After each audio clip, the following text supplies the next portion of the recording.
Hey guys, welcome back to the channel. This is story about what if Naruto visits Suna with the Hokage and discovers the art of puppetry part 1. Before I start, please do support for more amazing content and comments for part 2.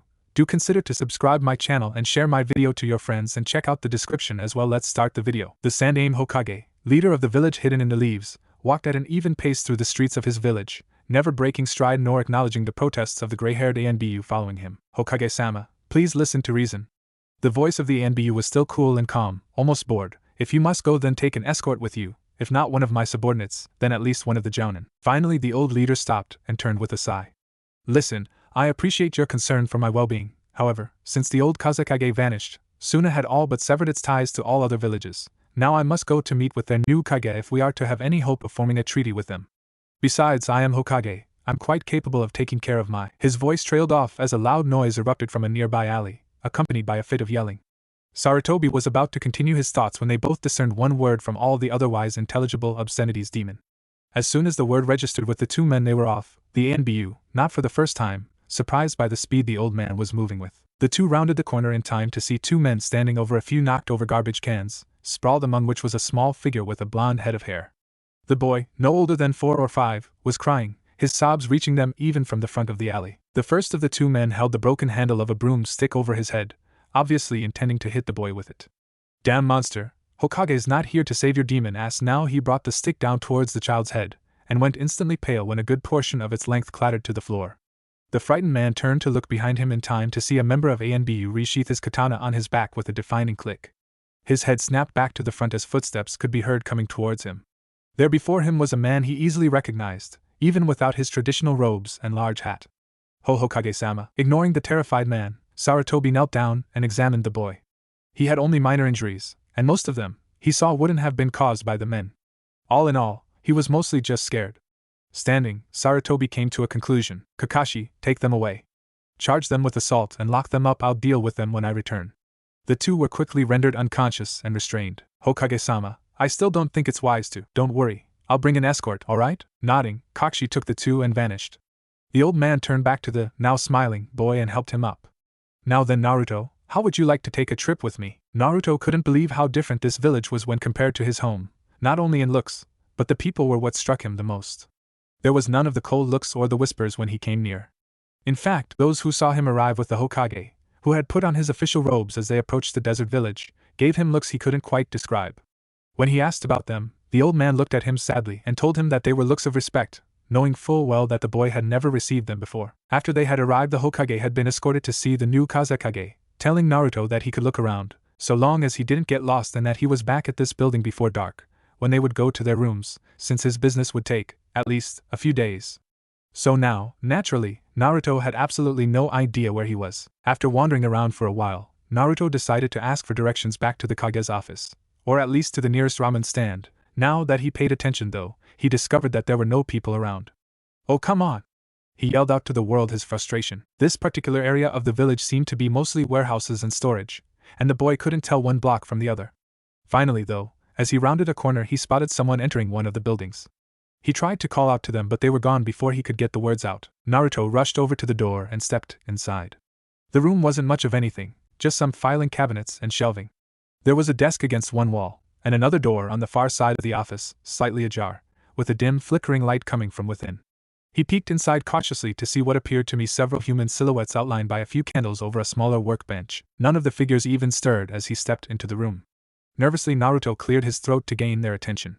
When no one turned, Naruto approached but could still not make out anything of great detail. Excuse me. Naruto reached out a hand to tap on the person's arm, almost half expecting the man to backhand him for being where he clearly wasn't supposed to be. As Naruto's hand brushed the figure, it suddenly collapsed to the floor in a great tumble of limp limbs and clattering of noise. He let out a loud yelp as he jumped backward. With the figure no longer blocking the light from the candles, its features were now fully revealed to him. What he had taken for a living, if immobile, person was actually a wooden replica of an adult human. The others around him were all similar to the one he had knocked down. In the light he could now see that they were actually suspended from a series of ropes. Naruto was staring at them all, trying to figure out what they could be for, when he received his second life-threatening shock of the day as a hand clamped down on his shoulder. What are you doing here, boy? Naruto was forcibly turned around as the person he had followed into the building came into view. He was slightly confused to find that the person was actually a woman, perhaps only slightly older than the Hokage. Well, answer me. I'm sorry I was lost and I saw you come in here. The boy quickly recounted his story for the old lady. However, she took his words in complete silence, giving him no indication of how much trouble he was in. Because of this, Naruto dared to hope that she might actually help him find his way back. After a few more minutes, the woman took him roughly by the hand and began dragging him towards the door. Come on. Her voice was tight and crisp, showing obvious annoyance at the boy's appearance. With another look back at the wooden figures, Naruto's curiosity was piqued. Hey, wait, what are those things? The woman was momentarily thrown off by the question. She first looked at him, then in the direction he indicated. Those are battle puppets for the puppet corps. Eyes wide with wonder, Naruto continued to stare at them. Battle puppets? What are they for? The woman was quickly realizing how dense and naive the kid was. Our ninja use them as tools to fight with. Those who specialize in this type of combat are called the puppet corps. This is one of the old workshops used by some of the members. She could see more questions building up in his mind, so she decided to give him a small demonstration of the technique to satisfy his curiosity, and therefore get rid of him faster. Had she known this boy a little better, she would have realized that such an act would ultimately have the opposite result. The boy sat on a stool as she connected blue glowing strings from his fingers onto the puppet he knocked over. With a twitch of her fingers, the puppet leapt to its feet and began to walk in circles around the boy. Naruto was entranced by the technique. He had always wanted to be a ninja and had been pestering Sarutobi to let him enter the Leaf's Ninja Academy. He suspected that the man would eventually give in, like he always did. However, he would have to wait, since the age limit at the academy was 7. He still had 2 more years to go, but that didn't mean that he couldn't get started early on his own. Hey, can I learn to do that? The boy was on the edge of his seat. The puppet had stopped moving and the woman just stared at him, as if judging whether or not he could actually learn the puppet techniques. Finally, she shook her head. Sorry, boy, this is much too advanced for someone your age. The woman thought about that for a second. It wasn't as if she herself hadn't trained a child of about Naruto's age. That boy had gone on to be one of the best in the field, until he vanished along with the secrets of various techniques that he had created. Besides, this boy was from a village she wasn't particularly fond of. Why should she help one of their own become someone who might one day pose a threat to Suna? I'm not a kid, I can already call on my chakra, you just need to show me how to use to make the puppet move, I'll figure out the rest. Please. The old woman was suddenly struck with a memory long buried in her subconscious. Her eyes widened as the image of another boy overlapped that of the blonde before her. This boy had red hair, and even as she registered who it was, she could hear his voice in her mind. Please, Bachan, just give me a hint, and I'll figure the rest out on my own. As the image of her grandson faded from her view, she again focused on the blonde in front of her. What's your name? Gaki? Uzumaki Naruto, future Hokage of Konoha. As he said this, he hopped off the stool and gave her a proud smile. What am I doing? How long are you going to be in Suna? At least a few days, while the third is talking to the Kazekage. The woman let out a long sigh. I know I'm going to regret this. Okay, here's the deal. I'll show you how to make the chakra strings, once. Then you have until tomorrow at this time to show me you can make at least 1 string on your index finger. If you can't, deal's off. Also, you can't tell anyone about this. Got it? Naruto began to furiously nod his head, his smile getting even bigger. Okay, if you can get it down, then I'll show you the basics. After that, you're on your own. First, you need to channel chakra to the tip of the finger you want to create the string from. The woman explained how to create the chakra strings, as well as how they were supposed to be applied, followed by another demonstration, this time on a kuni. After watching him focus chakra to his finger once or twice, she sent him on his way back to town, wondering if she'd ever see him again. Naruto was, to put it lightly, beat. After finding his way back to their rooms, well after dark, he discovered that the Hokage was actually still in his meeting with the Kazekage. Naruto was relieved that he wasn't going to get into trouble for being late. The boy immediately began to practice the technique he had been shown, determined to get it down. While he was pretty clueless about a lot of things, when it came to training, Naruto had the kind of determination most people only dreamed of. He had learned to channel his chakra by listening in as a leaf ninja taught his son in their yard. Naruto was hiding in a tree, and was chased off when he was caught, but had gone back and picked up enough to be able to figure it out. This was actually how he received most of his training, up to this point, and it was a little strange to have the old woman explaining it directly to him. He wondered briefly if that was what it would be like when he entered into the academy. Naruto had worked tirelessly until the Hokage returned, then snuck out after the man had fallen asleep and practiced some more on the roof. His progress was slow, extremely slow, as he couldn't get the string to stretch more than an inch from his fingertip. As the night wore on and dawn was creeping over the horizon, he made his way back inside until the Hokage left him alone again. The boy desperately wanted to ask him for help but remembered the warning she gave him about telling anyone. He practiced again until about midday and headed back towards the warehouse. This time he had no trouble finding it since the lady was standing outside. As he approached, she had him show her his progress. Naruto raised his hands, right forefinger extended, to begin focusing his chakra, when she held out a small piece of wood towards him. Naruto, confused by the gesture, took it then looked at her questioningly. Attach a string to it if you can. She hadn't mentioned this to him yesterday, and he hadn't even thought to attempt to connect the small string he was able to make to anything.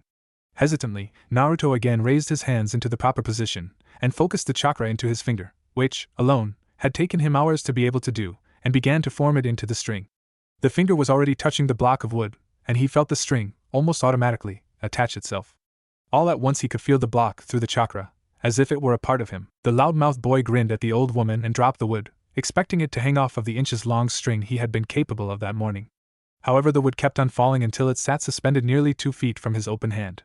His eyes grew wide and his mouth hung open in complete shock. The woman also was surprised by the boy's feat. In truth, she'd expected the boy to give up after not being able to produce any results. Even if he had shown up, she certainly hadn't expected him to make a string that long after only being showed it once. However, she had made a deal with him, and the ninja of Suna are taught to honor their word. She nodded her head and turned to go into the building, as the boy tried, experimentally flexing his finger as she had done during the demonstration the day before, causing the block to dance wildly through the air. She instantly knew that he was using too much chakra, much more than a boy of his age should have been capable of. Just who is this kid? Alright Gaki, let's go.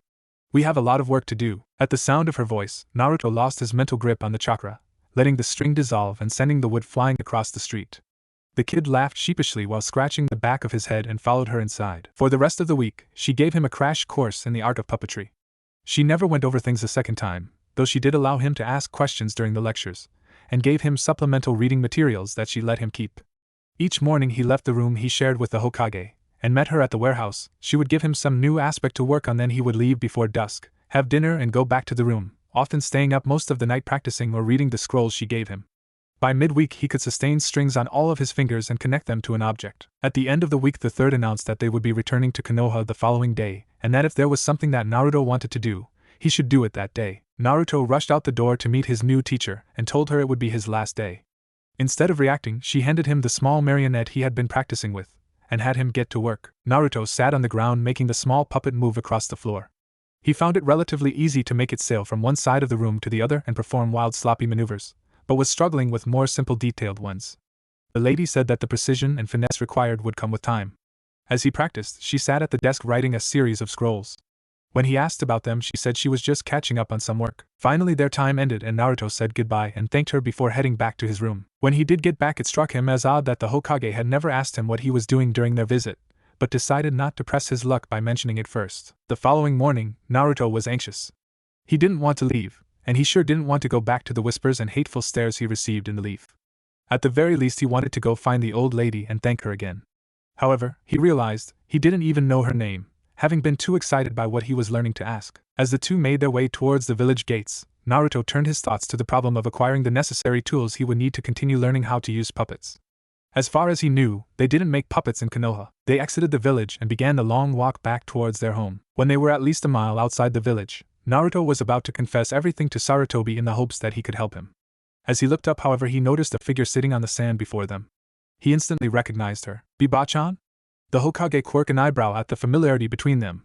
However, he didn't seem all that surprised. The woman ignored the boy and approached the third directly. Hokage-sama, the old man nodded. I'm afraid you have me at a disadvantage, madam. I am Elder Kaio. The old man nodded again, the glint of recognition in his eyes. Yes, it is an honor to at last meet Suna's finest puppet master. Naruto snapped his head back around towards his teacher. He hadn't realized that she was that famous. Tell me, to what do I owe the honor? For the briefest of moments her eyes shifted to the boy standing next to them. Please don't trifle with me, Sarutobi. We're both far too old and not getting any younger. I know you are aware of what your young charge was up to during this past week. Naruto's shocked gaze shifted between the two. He knew, the old man giggled. Of course. I meant to thank you for all you have done for him. However, I was inquiring as to your reason for this little visit. The woman reached into the bag strung at her hip and produced 3 large scrolls, along with an envelope and a wrapped package. These are for the Gaki. They contain some additional training instructions for him if he wants to continue to become a puppet user. The letter has a list of which to give him, and when. She handed them to the old man, and he placed them reverently into his pack. Again, I thank you. I was curious just what he was learning here in Suna, and I'm glad that it was something that will be unique in our village. The old woman, Kaio, narrowed her eyes at the man. Why is that exactly? So you can exploit what he learns, and gain the art of puppetry for the leaf. The Hokage was taken aback at her outburst. Not at all. Naruto has always liked to stand out and be noticed. Being the only one in the village to use a certain type of technique will accomplish that and make him happy. The old man lowered his voice so that only she would hear. He has become something of a grandson to me, since he was orphaned at birth. Her look softened as she was once again reminded of the similarities of the boy and her own estranged grandson. I can understand that better than you know, Hokage-sama. Before making her way back to the village, she tossed the package to Naruto, who watched after her until she was out of sight. Not once had she said a single word to him. He unwrapped the light fabric that covered the object in his hands to reveal the marionette he had been using to practice with. Pinned to its chest was a note that he was required to practice with it the entire trip. Along the way, the Hokage had confessed that the negotiations had been concluded within the first 2 days, however he wanted to allow Naruto the opportunity to continue his lessons for a while longer, after watching him train so hard that first night. Upon their return, the Hokage had presented the first in the long series of scrolls that had been sealed into the 3 Kyoba-sensei, as Naruto had begun calling her, had given to them. It contained much the same information he had already been taught, only in greater detail, as well as exercises intended to improve the control of the marionette. Naruto began training with the same single-minded intensity he had on the first night. When the time came to enter the ninja academy, Naruto had a much better understanding of what exactly it was that a puppet user did in battle. He had also increased the distance he could stretch his strings to about 15 feet in all directions. As for his control of the marionette, he could now control it almost flawlessly with both hands, and was now working on just one hand, though this was often just as clumsy as when he had first begun. All in all, he had mastered around half the lessons in the first of the 3 scrolls. Though he was impatient, the third had told him that he was instructed to give him the next lesson only after he had proven that he had mastered, and had sufficient practice with the previous ones. The Hokage had also said that Naruto wouldn't be able to start on the second of the 3 scrolls until he graduated from the academy, as per Elder Kaio's instructions. Despite those conditions, Naruto was so focused on his lessons in puppetry that his grades in the academy had suffered. That, combined with the fact that the instructors were not interested in teaching him anything, left him as the dead last for all 3 of the academy years. By the start of his final year at the academy, Naruto had long finished the first scroll, and had managed to convince the Hokage to give him the first lessons in the second, which turned out to be instructions on building his own puppets, as well as a couple of blank puppets that had been sealed along with the scrolls. Naruto had immediately begun to practice using one of the new puppets. However, it was slow going, since the new ones were much larger, a little taller than him, and much more complicated in their mechanics, and it took him some time to get used to. His first problem was that he didn't want to have to carry one around on his back, let alone 2 of them. He asked the Hokage about the 3 scrolls that had the items sealed into them. The Hokage agreed to make a storage scroll for Naruto, and would show him how to make them himself after he began the 3rd scroll, which would likely have the method in it anyway. On the day of his final exam, Naruto found himself sitting alone on a swing outside of the school, watching all of those who had passed getting their congratulations from their parents. Shortly, Naruto was joined by one of his teachers, who asked Naruto to go with him so they could talk. They sat on a roof overlooking the village, and Mizuki told him that if he could steal a certain scroll and learn one jutsu from it, it would count as extra credit, so Iruka would let him pass. The boy leapt at the chance, and that night made his way towards the Hokage tower. Inside, he managed to avoid the guards, and found the giant scroll in a room behind the Hokage's personal chamber. As he picked it up, he heard a shuffling of cloth behind him. Naruto? What are you doing? Naruto turned to face the aging Hokage, holding not only the forbidden scroll of sealing, but also a smaller purple scroll that he had taken off of a holder on his left thigh. Sorry, old man, but I need this. Before the Hokage could stop him, Naruto opened the small scroll and bit his thumb. After swiping the blood across the seal on the paper, the scene was filled with an explosion of smoke. Naruto landed on the ground hard, panting and trying to catch his breath. He hadn't anticipated that much difficulty in learning a new jutsu, but after hours of work he had finally managed to master the first technique. He was so tired that he barely noticed the man standing behind him. After the person cleared his throat, Naruto turned to see his teacher Iruka. "Ah man, you found me already. I only had time to learn one technique, but now you have to let me pass, right?" Iruka was taken aback. "What? Is that why you took the scroll? Where did you get an idea like that?" Quickly Naruto explained his conversation with Mizuki. Iruka went from confused to pissed almost instantly. Before he could say anything else, a large shuriken came flying out of the trees towards them and impacted into Iruka's back, when the teacher pushed Naruto out of the way. Events after that initial attack passed too quickly for Naruto to easily recall them. He now stood before his injured teacher, the only thing between Iruka and his potential killer. The boy tossed the large scroll to the fallen teacher, and pulled out a small white scroll from his thigh. Naruto threw it open, biting his thumb and swiping it across the surface. In an explosion of smoke, Naruto has summoned one of his 2 puppets. It was still the blank, non-detailed one it had been when he first got it, except that he had replaced its hands with kunai that were slightly longer than normal. "Oh please," Mizuki scoffed, "do you really expect to beat me with that doll of yours? Bastard, I'll kick your ass."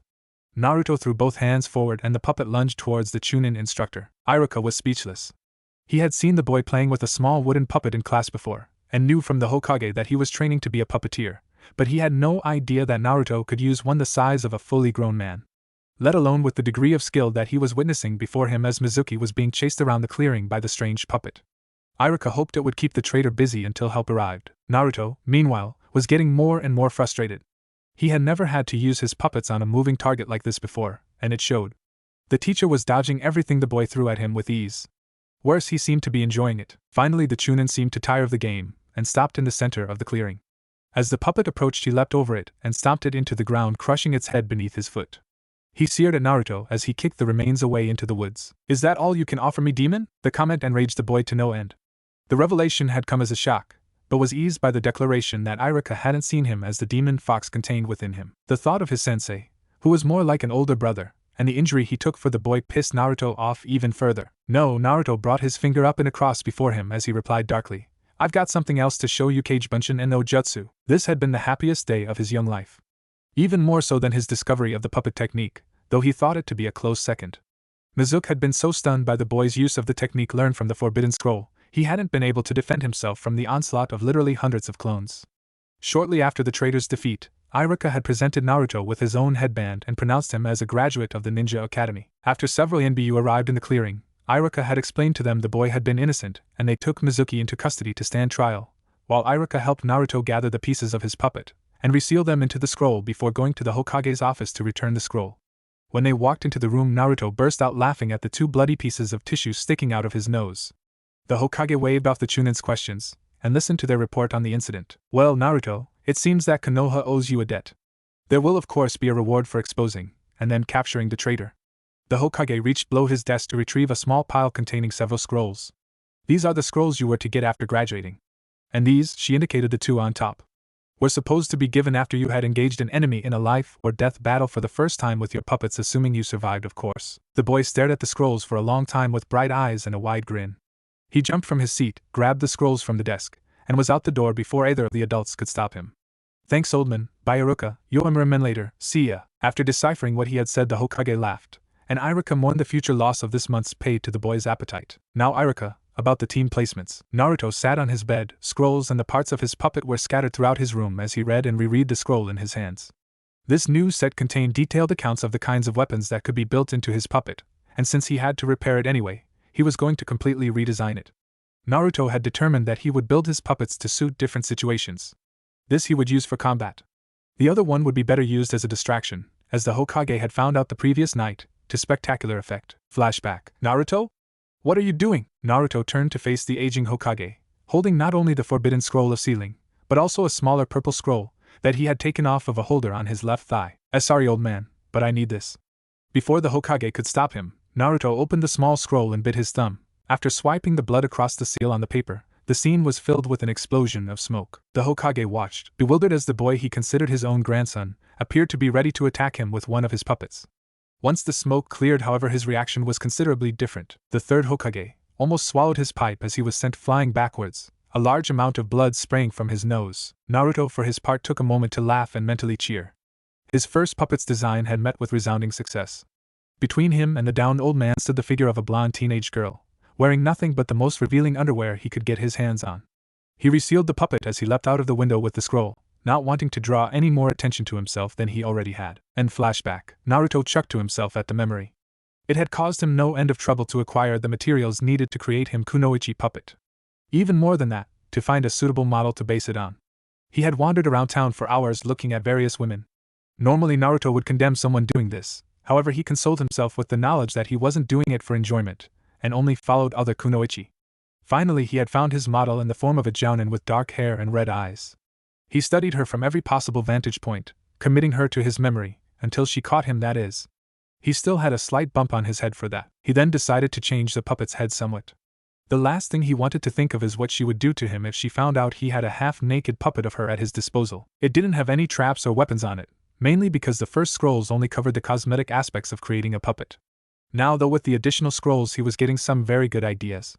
He had asked the Hokage to place an order for some special blades to be made at a local weapons store. The old man had done so, gladly, only to inform him that in the future he could do so himself, since the owner apparently didn't hate him and was intrigued by the prospect of the puppets. Having picked them up from the shop on his way home, and placing another few orders for other parts with the reward money, He now sat fixing the blades to the puppet's wrists in place of the kuni that had been there during his fight with Mizuki. He had been working on restoring the puppet for most of the night when at last he came to the head. After examining the spot where Mizuki had stomped it into the ground, he had determined that much of the face couldn't be repaired. However, since he didn't have another head for the wooden figure, Naruto just decided to cover the gaping hole in its jaw with a black cloth he had picked up until he could come up with something else. After he fixed it into place along with the dark-colored, ragged hair that he had given it, he found that he rather liked the look of it. Satisfied, Naruto sat the puppet in the corner of the room and drifted off to sleep, his leaf headband clutched in his hand. The next day found the blonde sitting in the classroom of the Ninja Academy. Perhaps, he realized, for the last time. Iruka had come in and read off the team assignments. Naruto was mildly disappointed that he had to put up with the class show-off, and the show-off's #1 fan. For a while Naruto had actually had a crush on the pink-haired girl. However, time, and having his attention focused almost exclusively on his puppetry, had changed that. Especially after she had made the comment about his playing with a doll during class one day. After they had waited for a few hours after the rest of the teams had gone off with their Jounin instructors, the leader of Team 7 finally arrived. His entry heralded by an eraser falling on his head. Once the three had gathered on the roof of the academy, their new sensei, Hatake Kakashi, began by asking for some information about them, to help their team get to know each other. Sakura had pointed out that he should go first, however all of the information he gave them was so cryptic. All they had learned about him was his name. Sakura followed him by going into a fit of squealing and giggle every time she looked at their raven-haired teammate. The only thing she had made clear was her great dislike for Naruto. Uchiha Sasuke went next by saying that he was basically an emo bastard who wanted to kill someone or something like that. At least that was all Naruto had gathered as he tinkered with the knee joint on a detached wooden leg. When it was finally his turn, Naruto proclaimed, loudly, that he enjoyed training, ramen, working on his puppets, ramen, and well ramen. He didn't like the 3 minutes it took to make instant ramen, and people who called his puppets dolls. His dreams were to become the greatest puppeteer in the world and would be the greatest Hokage the village had ever seen. It had come as a considerable shock to Kakashi that the boy wanted to become a puppet user. Even he had only ever encountered a couple in his lifetime, and one had been when he was taking the Chunin exams. He knew that those who practiced the art were becoming rarer and rarer, even in Suna where the style had originated. He made a mental note to inquire about it with the Hokage. Kakashi left shortly after, telling the three to meet him the next morning at the training grounds, and to skip breakfast if they didn't want to throw it all up. Immediately after they were dismissed, Sasuke went off to train with Sakura nipping at his heels. Naruto had run off in the direction of his apartment to continue restoring his damaged puppet. He was running through the training grounds, taking a shortcut, when he heard the sharp sounds of metal impacting into solid objects. Veering off his intended course, Naruto came upon what must have been a team practice. He could see two similarly dressed ninja, both in an ugly green bodysuit, practicing taijutsu. Both were utterly scary in their skill, while a short distance away, a girl in a pink shirt leapt into the air twirling a long scroll around herself. Naruto watched transfixed as hundreds of weapons suddenly streamed out of the scroll and flew straight at their third teammate, who miraculously managed to dodge all of them. A tight smile spread across his face as Naruto slipped away from the strange team. Instead of continuing towards his home, the blonde now made his way towards the weapons shop. He had just figured out how he could fix his puppet's head. The man who ran the weapons shop was getting to like his new best customer the more he saw him. The boy had come in asking all manner of questions about throwing weapons. The man had shown him everything from kunai to oversized shuriken. Finally, the boy had settled on an impressive number of a surprising type of weapon. The man even went as far as to help him with the finer details of getting the weapon to work like the kid wanted. After testing it out in the target range behind the man's shop, both thought that the results were nothing less than spectacular. The man invited Naruto to stay and practice with it as long as he wanted, but Naruto had other things on his mind right then. Cough, ramen, cough. As an afterthought, the man asked the boy to wait for a moment, and went into the storeroom. He came back a moment later with a rolled-up black cloth. At the shop owner's direction, Naruto stood his puppet upright, and he threw the cloth around its shoulders. Its wooden frame was enveloped in thick black cloak. The man made a few adjustments, pinning the front closed so it would completely cover the body when it wasn't in motion, and raising a low hood over its head of shaggy brown hair. The effect left Naruto speechless. With the puppet's newly painted red eyes, and the mask covering the lower part of its reconstructed face, it looked as though there were a living person under the overlong cloak. The shop owner steadfastly refused payment for the cloak, saying that it was his contribution to Konoha's newest ninja art. One he hoped would see more practitioners in the future. Naruto made a mental note to recommend the shop to as many people as he could to help his business, and left to see to some other business that was making itself known with a low grumble. Naruto was looking forward to his first team session, where he would, finally, show what his dolls could do. The following morning, Naruto was anxiously awaiting the arrival of his teacher, who was late again. When the Jounin arrived, he explained the rules for the bell test, and set a timer on one of 3 posts in the center of the area. At his signal, the three leapt into the trees. Naruto had learned his lesson about attacking outright with his puppets after the damage Mizuki had done. This time he would try to be a little more subtle. Kakashi was slightly impressed at how well the three were hiding themselves, though he could still pick them out by their chakra signatures. But this was to be expected of rookies. The only one he could see visually at all was Naruto. If they passed, and that was unlikely, he would have to talk to the boy about the dangers of wearing orange while trying to be stealthy. He was about to go back to his book when a tall figure dropped down from the trees behind him. He turned to face the newcomer. "I'm sorry, we're conducting a training exercise. You'll need to leave the area." "Well, it looks like Naruto's first. This is going to be interesting." When the figure remained silent, Kakashi addressed it again. "Not the talkative type, huh? I'm afraid you'll have to identify yourself." The figure slowly made its way towards him, seemingly gliding along the ground. When it was within a few feet, it lunged forward, one arm snaking its way out of the cloak and taking a swipe at Kakashi's head. The Jounin casually raised his hand and caught the blow on the metal plate of his glove. He expected the puppet to back off and attack again, however the cloak flared around him as its three other bladed limbs flew at him from different directions. Stepping to the side, Kakashi dodged two of the attacks and blocked the third with a kuni. This went on for another minute as he saw that the attacks came in a predictable pattern. Not bad, Naruto, but at that moment the Jounin leapt up, away from the puppet, and sent his kuni straight into the branch, only a hair's breadth from Naruto's head. The boy took a steadying breath and dropped down from the tree he was hiding in. With a wave of his hands, the puppet came back to crouch down next to him. If you know where I am, there's no use hiding now." The confidence he tried to project through his voice did nothing to hide the blonde's nervousness from Kakashi. The Jounin, still reading his book, looked completely relaxed as Naruto thrust his hands out, sending the blades on his puppet's limbs through the man's chest, only to puff away into a log. The boy froze in terror as a voice from behind him uttered the words that would haunt his dreams for the rest of his life. "Hidden village of Konoha's secret master taijutsu art." Naruto looked over his shoulder at the crouching Jounin, his hands in the tiger seal. 1,000 years of pain. Naruto was sent flying through the air as the Jounin thrust his hands forward into his rear end. The boy fell into a nearby lake. The puppet fell lifelessly to the ground with its blades still firmly stuck in the log. Naruto climbed out of the water looking very much like the drowned rat he felt like at that moment. "You should focus on other things besides using that puppet of yours. Without it you'll die."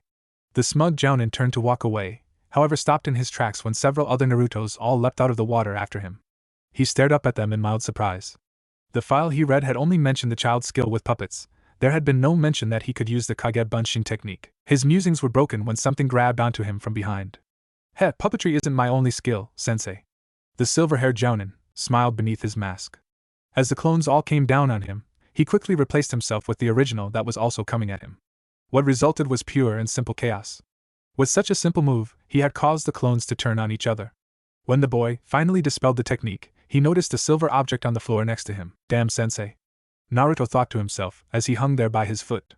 He had bent to pick up the bell that must have fallen free in the struggle, only to find himself the victim of snare trap. He reaching into his kuni pouch and used one of the throwing knives to cut himself free. He managed to get his feet under himself and land on his feet, and once again was lifted upwards as the second snare went off. "Damn, evil sensei." He looked down at the ground to see not only the kuni he had used the first time, but also all of the others that were in his pouch. Naruto cursed himself and looked over to his puppet, which was still stuck in the log and would be useless to him. Shrugging to himself, Naruto cast out a chakra string at the pile of kuni and pulled one up to his hand. Once he was free again, he set about the task of freeing his puppet, a task that would be impossible until he could get some tools. For the time being, he sealed the puppet back up and tried to think about what to do next. His stomach chose that moment to make itself known, and it was then he remembered the 2 lunches that Kakashi had brought for those who got the bells.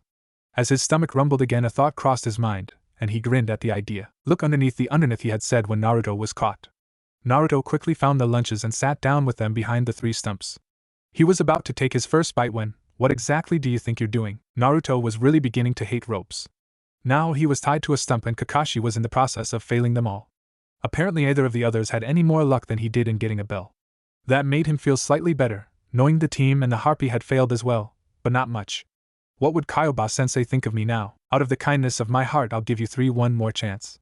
You'll have just 1 hour to get the bells from me. First you 2 eat those lunches, but under no circumstances are you to give any to Naruto. It's his punishment for trying to eat them both himself. I'll be back in 20 minutes, then we'll see if you can work together long enough to pass." Kakashi disappeared in a puff of smoke. The 2 picked up their lunches and began to eat. Naruto was determined to succeed this time. He kept his eyes closed so he wouldn't have to watch them eat. The thought of food was too much for his stomach, and it erupted in a loud grumble that was heard by the other 2 as well. "Here, eat this quickly." Naruto's eyes opened in a flash, and saw that Sasuke was holding out his food to him. What? If you don't eat, you'll be no good to us. Sakura caught on to his line of thinking and saw his point. Here, have some of mine too. If we share it all, then we'll all get more to eat. Sakura thinks. I can't while I'm tied like this. You'll have to feed me. A vein popped out of her forehead as she picked up a mouthful on her chopsticks. Just as she got it to his mouth, an explosion erupted before them. Kakashi loomed out of the smoke. You! All three of you pass. With Team 7 officially active and able to take missions, Naruto expected to be going on bodyguard missions, or to be stalking a group of bandits. Hell, he'd even settle for patrolling a border, anything but this. They were walking back towards the academy's briefing room, Naruto nursing various cuts and scratches that he had received from the cat that now rested in Sakura's arms. While chasing the cat, Kakashi had actually forbid Naruto from using either of his puppets, saying that a half-naked kunoichi wouldn't affect a cat, and they couldn't kill the cat, so the handless blade, as Naruto had named it, was also out. Naruto had a hell of a time trying to catch the agile feline, and when he finally did, he was ready to kill it anyway after it scratched him up. Though admittedly, Naruto couldn't blame it after seeing what the Fire Lord's wife did to it. However, after seeing it jump and run around all day, Naruto had gotten another idea for a puppet. Once the team was dismissed for the day, he made a beeline for his apartment, then to the weapons shop. Finally, Naruto came to his last destination, a clothing shop that specialized in furs. Several bundles in hand, he returned to his home, and spent the rest of the night constructing his newest creation. It was slow going for him, this being the first time he was building one from scratch. By the next morning, after Kakashi had finally shown up, they once again made their way to the briefing room of the academy. Let's see, Team 7 the Chunin, working beside the Hokage, was thumbing through the team's file and the mission requests. We have several D ranks available: grocery shopping, yard work, fence mending, finding the Fire Lord's cat. We'll take it. All eyes suddenly turned to a grinning Naruto. Kakashi was mildly surprised at the boy's reaction. However, by the way he fingered the new orange scroll that hung horizontally beneath the other two on his thigh, the Jounin suddenly feared for the animal's life. Are you sure? The Chunin continued. I have it here that you did that same thing yesterday as well. Oh yes. I want that one. Naruto's grin turned positively feral, and the Hokage could have sworn that he felt a little killing intent in that grin. Kakashi had to admit, Naruto's new puppet was pretty brilliant. He watched with an amused expression under his mask as the cat with the bow on its ear was chased closely by a small orange fox. If he hadn't seen Naruto unseal it with his own eyes, he could have almost mistaken it for the real thing. Naruto was standing in the middle of a clearing as he directed the fox's movements. Sakura, who was standing near Kakashi and Sasuke, had at first yelled at him for using animal fur to make it, until the boy explained that it wasn't real fur. Sasuke just smirked. The cat suddenly veered out of the clearing and into an old log, too small for them to follow. Naruto sent the fox in after it without hesitation. Nice going, Naruto Baka. The pink-haired girl stomped up to him. What are you going to do now? You can't see what's going on inside it. The boy ignored his comments as he reached into his tan hip pouch and pulled out a small rectangular box. The others gathered around him as its surface came to life with a heavily blurred, dark image. I put micro cameras in its eyes. He depressed a small button on its side, and the image cleared up as it took on a greenish tone. On the small screen, before them, they could clearly see the cat hissing and swiping at the puppet. Over their earpieces, they could also hear the commotion the cat was producing.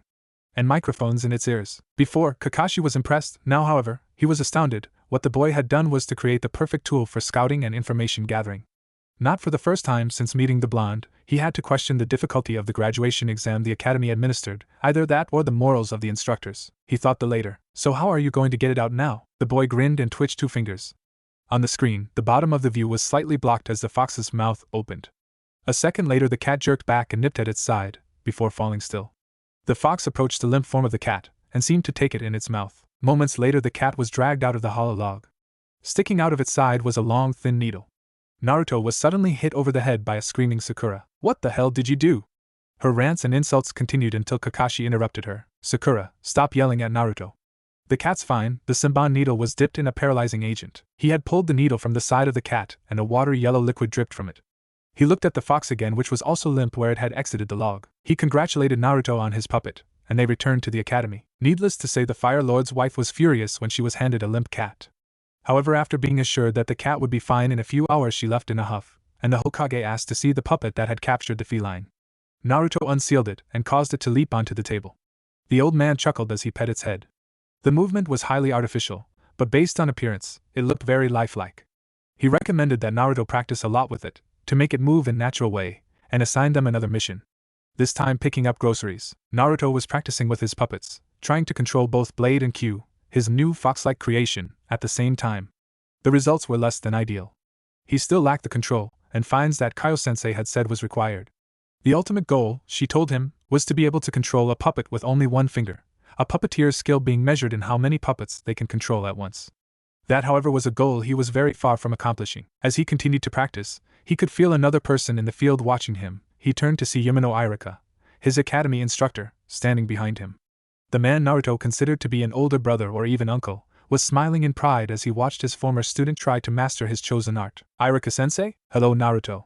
I wanted to see how you were doing with your training. It's going great. I'll master multiple puppets in no time. The Chunin smiled again. I'm sure you will. Actually, I wanted to talk to you about one of your puppets. Nani?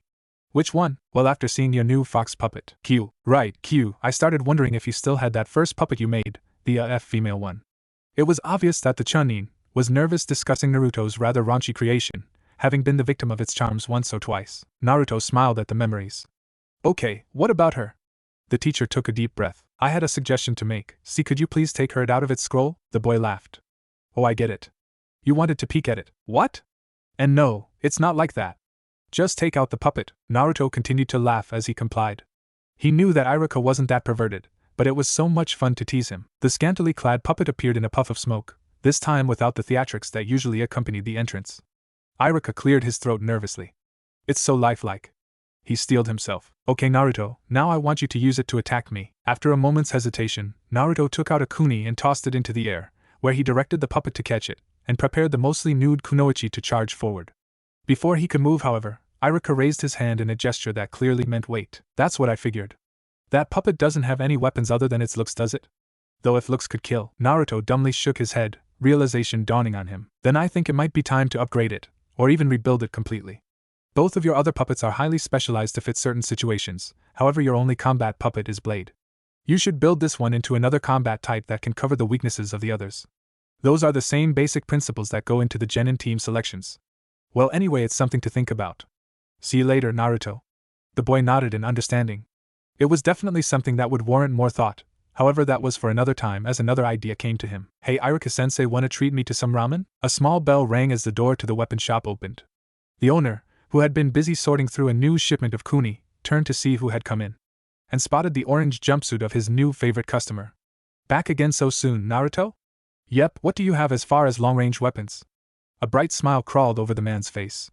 Yup, my favorite customer indeed. After another lucrative shopping trip, that would leave Naruto ramenless for at least 2 weeks, unless of course he could trick Irika into buying him more again. He found himself at home making major alterations to his kunoichi. Gone, or at least covered, was the lingerie. In its place were a fishnet shirt, which could be seen through, and a very short skirt. Slung along her waist was a quiver, which held a full load of arrows, to go along with the compound stringed longbow he had picked up. It was very sturdy and built for range and power. The clothes he chose to keep, at least in part, the puppet's original purpose as a distraction and, in the case of perverts, as an incapacitation tool. The real changes, however, came inside it. To help his aim, he had equipped it with one camera in its left eye. This one had a special zoom function, which also fed to the small screen he carried with him. He had spent all night tinkering with it, and had been startled by his alarm clock going off, signaling that he had a very short amount of time to meet with his team. After hastily getting dressed, he made his way to their bridge. Naruto was cursing their latest client. At the briefing, he had, loudly, protested the fact that they were going to receive another D-rank mission. His impatience was rewarded with a C-rank bodyguard job. The next thing he knew, he was getting verbally abused by some drunk bridge builder. They were now walking along the road that would lead them to the man's home country. Naruto was occupying himself by practicing with Q. He had determined, taking the Hokage's advice to heart, that if he could keep their client convinced that it was a real living fox, then he would have mastered it. To that end, he had asked the others to treat it as if it were real. As they were traveling, Naruto would have it run ahead and sniff around the tree line, as if investigating something interesting, all the while taking nondescript glances at the screen he held in his hand. Kakashi silently approved of the boy's self-imposed training, and wished that Sakura would devote herself similarly. Ahead of them, Naruto saw a smallish puddle of water in the road. He made Q walk ahead of them and drink from the water until they caught up. On a whim, he looked at the screen expecting to see a reflection of Q in the water. What he saw instead took a minute to sink in. There was another set of eyes watching him, or rather Q. Someone was hiding in the water. As they walked by, Naruto quietly motioned to his teacher. Kakashi-sensei. I know, just keep walking. Naruto sent Q off into the trees, and followed his sensei's order. After a few minutes, he saw, through the screen, 2 people emerge from the water, and join a long chain between them. He casually reached for the white scroll on his hip and bit his thumb. As the 2 approached, he turned to face them. Before he could complete his summoning of Blade, Kakashi was wrapped up in chains and torn apart. In a puff of smoke, Naruto sent Blade into the path of the closer of the two, even as they continued their charge. The move took the man by surprise and both of the puppet's arms pierced the nin's chest. He fell to the ground in a heap, as his brother let out a cry of rage. This was quickly cut off though by a string kick to the head courtesy of Sasuke. The man stumbled and charged at Naruto, who stood in shock looking straight at the man he had just killed. He barely even noticed as the second of the demon brothers was halted a few feet from Naruto's own death, by the strong grip of Kakashi, much to the other's surprise. The Jounin tied the one unconscious nin to a tree and covered the corpse with its own cloak, before sending one of his nin dogs back to Konoha with a message for Ienbu to pick them up. A short while later they found themselves on a small boat heading into the wave country. The bridge builder reviled to them that he lied when he applied for the mission, because his village didn't have enough money for a higher-ranked team. Reluctantly, Kakashi agreed to continue with the mission. During the ride, Naruto hadn't said a single word. He just sat, with Q asleep in his lap. Kakashi moved close to him. "Are you okay, Naruto? We're ninja. Sometimes it is necessary for us to kill. What you did was in self-defense. There is no shame in that." "Yeah." Unconvinced, Kakashi reached into his hip pouch and produced a small, familiar scroll. "Here, the Hokage told me to give this to you, if the mission required you to take a life." Naruto instantly recognized the scroll as being one from Kaio's 3 scrolls. He opened it, curious as to its contents. It contained only a few words, mostly what Kakashi had just told him, followed by the phrase, "Get over it." Oddly enough, Naruto felt better. He had taken his first life in battle, he was no longer innocent, but for some reason, the bluntness of the words made him feel better about it. They had reached the other side without incident.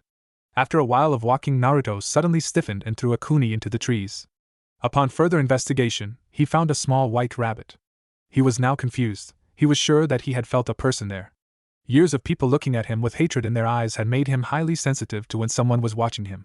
No, there was someone there, and from the look on Kakashi and Sasuke's faces they had noticed it too. Sakura, meanwhile, had started to bash him over the head while yelling at him. Kakashi continued to stare at the startled animal, until he heard a large object coming at them from behind. "Everyone down!" As they all hit the ground, a large sword impacted into the tree next to them. A tall man stood on its handle. "You must be the copycat ninja, Hatake Kakashi. No wonder the demon brothers failed. There's quite a page on you in the Mist's bingo book." Momochi Zabuza, former member of the Seven Swordsmen, and Nukkinen of the Hidden Mist Village. "You're in my bingo book as well." The man turned to face them. "I'm honored." Kakashi lifted his headband to uncover his left eye. "Listen to me, all of you. No matter what happens, don't get involved. I'll handle this." Well, bringing out the Sharingan, for me already? I truly am honored." Sasuke was staring at his teacher in shock, even as they took up a defensive position in front of Tazuna. Sasuke and Sakura both held kuni before them, while Naruto held not only a kuni but his white scroll. Q he had left in the bushes next to them in case he needed it. "I guess I'll have to deal with you first at Kakashi?" He disappeared and landed on the ground behind Kakashi, his right arm pointed straight up and left in a seal at his chest. Hiding mist technique. All of their vision became blurry, as a thick fog coated the area. The hazy figure of Zabuza seemed to melt into the background, becoming all but invisible. The area suddenly filled with a powerful killing intent. Jugular, clavicle vein, carotid artery, liver, lungs, heart, kidney, spine. 8 critical points to choose from. Now which one should I go for first? The dark voice seemed to come from everywhere and nowhere at once. All 3 of the genin felt paralyzed by the fear coursing through them. For Sasuke, it seemed like it would never end. He could see only one way out. Slowly he turned the kuni in his hand towards his own stomach. "Sasuke!" The voice of their sensei seemed to cut through the fear and clear their heads. "Don't worry. I won't let any of my comrades die." As if to prove his point, he flared his chakra, in such a way that the force of it actually dispersed the mist within a small area and the killing intent along with it. Now that he was reviled, the former Mist Nin was actually standing in the same place as before. Everyone trained their eyes on him, as he quickly disappeared, only to appear again directly in the center of the formation of Team 7, his massive sword poised to kill all 4 of them in a single stroke. His red Sharingan spinning wildly, Kakashi put on a burst of speed that surprised them all. He pushed all 4 of his allies out of the way, and thrust the kuni into Zabuza's stomach, only for another one to appear behind him when the first one dispersed in a splash of water. "It's over!" Kubikiri Hocho cleaved through Kakashi easily, also revealing a water clone. The nuke Nin had only a moment of recognition as another Kakashi placed a kuni at his throat. "Yes, it is." The excited cheers of his students were cut off as this one too was revealed to be a clone. The real Zabuza came at Kakashi from behind, his heavy sword embedding itself into the ground as the Leaf Jounin sidestepped the attack. Zabuza followed this through, by pivoting on the sword itself and thrusting a kick to the man's midsection. Kakashi was thrown back into the water where he was trapped in a sphere of water. "Like I said, Kakashi, it's over." Various things ran through the heads of the genin of Team 7. They wondered how they had gotten into this situation. Thus far, things had happened too fast for them to keep up. For Naruto, at least, this wasn't the first time he had experienced the fast pace of a life-or-death battle. Thing that were going on now had happened similarly when he fought against the traitorous Chunin, Mizuki. At that time, his teacher had been incapacitated, and it had been up to him to save the day, and like that time, his teacher had been telling him to leave and save himself. He had won that fight, as he would this one. However, there were several key differences this time around. First, Naruto wasn't alone, he had his team standing with him. The opponent they were fighting was also vastly stronger than Mizuki had been. It was fine though, they didn't need to beat the missing Nin. The final difference was that their teacher wasn't gravely injured like Irika had been, he was only captured. They had to free Kakashi, so he could beat Zabuza. As these thoughts crossed his mind, as if making matters worse just to aggravate him, a water clone emerged from the water before them. Well kids, let's play. With that the clone rushed towards them and backhanded Naruto a ways away from where he had stood, as Sasuke attempted to fend the clone off, to no avail. He was hammered into the ground and the water clone planted its foot on the boy's back, pinning him to the ground. Seeing that it was now up to him, since Sakura was guarding Tazuna, Naruto crossed his fingers before him in a seal. Get off him! Kage Bunshin no Jutsu. 15 clones appeared, surrounding the false Zabuza, as it looked around himself in amusement. Kage Bunshin, huh? Interesting. Mirroring his clone's thoughts, Zabuza turned to his captive. Solid clones, and quite a few of them too, surprising brat you have there Kakashi. In response the Leaf Jounin smirked at them as if they were just enjoying a sunny afternoon together. You have no idea. It wasn't me who killed one of your demon brothers with hardly any effort. That brat even noticed their ambush before I did. You've underestimated them all. If you surrender now we can still go our own separate ways. Otherwise those kids will cause your downfall. Zabuza snorted in contempt. Please Kakashi, I expected more from you. The Jounin shrugged and took out a small orange book. Your funeral. There was slightly more confidence in his voice than he felt however. He had told them to run before but should have known that they wouldn't. He had taught them never to leave a comrade behind. Regretfully, it was one of the few things he had taught them. He didn't regret for a second taking them on as his students, but he wished that he had been a better teacher. Letting them develop in their own way was good and all in theory, until someone mislabels a mission. This is the result of such mistakes. If they survived this, he swore to himself that he would do better by them. Naruto smirked as the clone eyed the clones. Without looking, he cast thin chakra strings into the bushes behind him, and moved Q around the fight past Tazuna, who eyed the fox curiously as it ran by and into the foliage near the water. Finally tired of this laughable standoff, the clone put pressure onto Sasuke's back, eliciting a grunt of pain from the raven-haired teen. Naruto couldn't afford to wait anymore. The clones charged forward and buried their target under a mountain of bodies.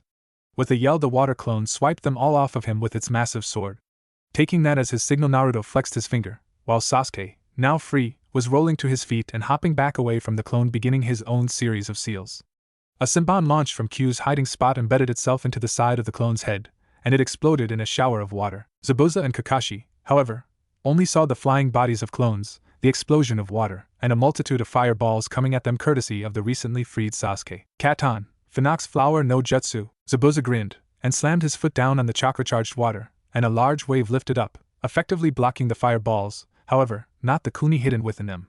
They caught him slightly by surprise, and he brought his sword around, swiping them away. With the distraction caused by the surprise attack, Zabuza barely noticed a pinprick on his right arm as a thin Saban needle pierced it just above the elbow. He glanced down at it in confusion, and then alarm as his arm suddenly fell lifelessly to his side, numb from the shoulder down. He looked over at the shore line to see a small fox jump up onto the orange-clad boy's shoulder, seemingly controlled by his hand movements. As the water prison fell away, Kakashi calmly put away his reading material, and stood up, red eye swirling. By the way Zabuza, I wasn't exaggerating. The Nukenin found a kuni at his throat, and knew he was beaten. He hung his head and 2 more Saban pierced his neck. The man fell into the water instantly. All eyes turned to Naruto. What? I didn't do it. A figure appeared next the boy then. He wore the white mask of a hunter ninja. No, it was me. Thank you for disabling him for me. I've been looking for an opportunity to kill him for weeks now. When Tazuna's home finally came within view, the 3 students were watching Kakashi nervously. He glanced back at them for a second before, finally unable to bear the looks, he asked. What? Do I have something on my face? At any other time it would have made them all crash to the floor, because yes, he did actually have a mask on his face. However, they all seemed to be extremely serious about something. Sakura was the first to speak up. No, sensei, but what is wrong? Mentally, he stiffened. Could they? What do you mean? Something is bothering you, something bad. What is it? How did they know? What makes you say that? Since that Mist Hunterine took Zabuza away, you haven't taken out your book once. This was from their dark-haired teammate. Oh oops. Outwardly he sighed. I see, well then yes. There was something definitely wrong with that. First it was the manner in which the Hunter Nin disposed of the body. Sakura looked at him questioningly. Why? What was wrong with it? The fact that we don't know. Hunter Nin usually dispose of a body at the scene. You see, a ninja's body contains many secrets of the village, techniques, medicines, and the like. If I were killed, then someone would try to examine my Sharingan and attempt to replicate it. It is the job of Hunter Ninja to keep these secrets from falling into the hands of a hostile, and sometimes allied, village. They all fell silent as the information was taken in. Add to that the choice of weapons. As you probably know, Naruto, Saban are a medical tool, rarely used by ninja as weapons. It is very difficult to hit a vital spot for a killing blow, unless it was poisoned, of course. However, unless fired from some kind of launcher, like Naruto's puppets, the user would run the risk of poisoning him/herself. Naruto nodded with the man's assessment of the weapon choice. He couldn't even count the amount of times he'd stuck himself with the things, putting his hand to sleep as a result of the toxin used. It was part of the reason he didn't use poisons. So, you don't think Zabuza is dead? The bridge builder looked sharply at the blonde, all color draining from his face. Kakashi shook his head. No, he isn't dead. He'll be back, and next time he won't underestimate any of you. There was a unified gulp from all three of the genin. Naruto, how long would that toxin last before wearing off? The boy thought about it for a minute, contemplating Zabuza's height, weight, as well as his own experiences with the paralysis. Well, it's stronger than the stuff I used on that stupid cat, so maybe 2 or 3 days, till he'd be fully recovered. Kakashi nodded his head. I see. Also, taking into account the debilitating effects of the Sanban in his neck, we'll have a little less than a week. Mostly because he'll have to avoid medications since they don't know what you drugged him with. They reached their destination without incident, and Kakashi proceeded to lay out a training regimen for them. When Zabuza came back, he wouldn't be alone. The genin would have to fight as well. Kakashi watched with an amused smile as Sakura rather loudly proclaimed her success in reaching a high branch of the tree. The others had only managed to make it about halfway up theirs, but these were the results he had expected. Sakura seemed to have near perfect control of her chakra. Now, if only they could build up her reserves, she'd be able to do something with it.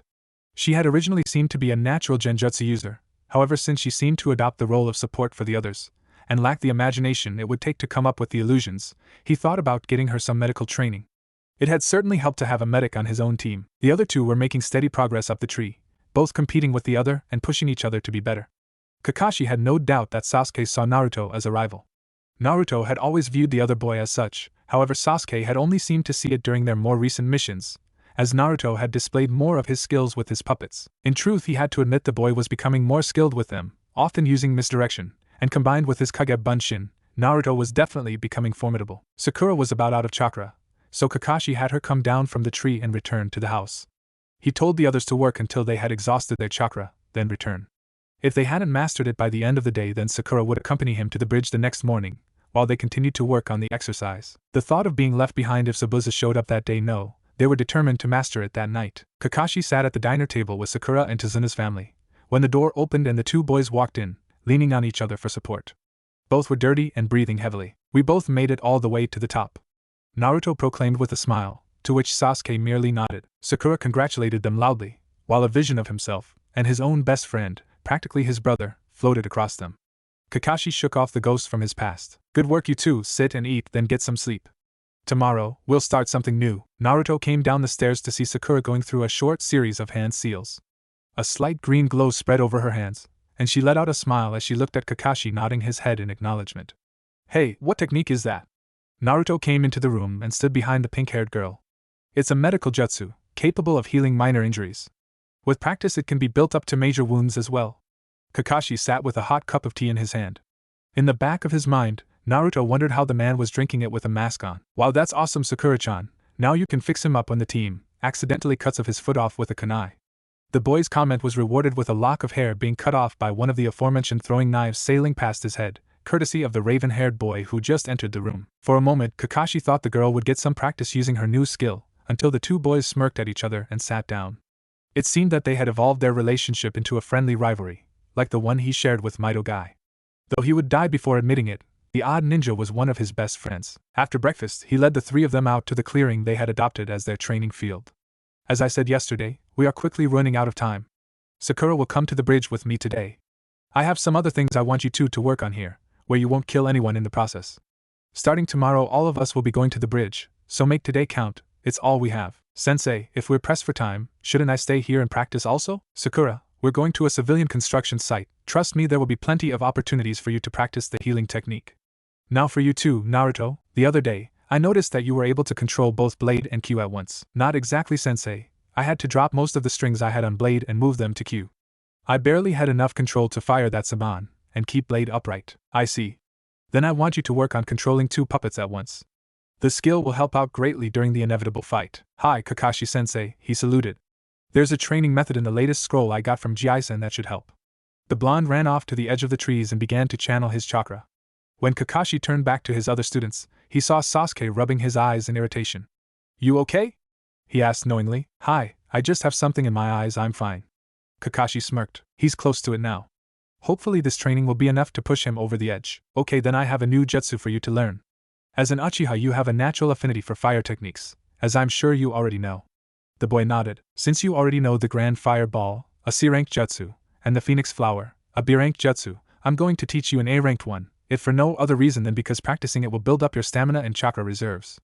This alone will help when you finally unlock your bloodline. At the mention of the Sharingan, the boy had snapped up to meet the gaze of his instructor. Kakashi-sensei, there's something I've been meaning to ask you. Kakashi held up a hand preventing him from continuing. No, I'm not an Uchiha. However, a good friend of mine was, before he was killed a long time ago. And no, I won't tell you any more than that right now. Maybe after the mission, if you still want to know, but you'll have to survive this first. Now watch closely. I don't expect you to master this right away, but the training will help greatly. With that he began a long series of hand seals ending with the tiger. He raised his fingers to his mask and exhaled a large flame shaped into the form of a long dragon. Katon, Karawenden?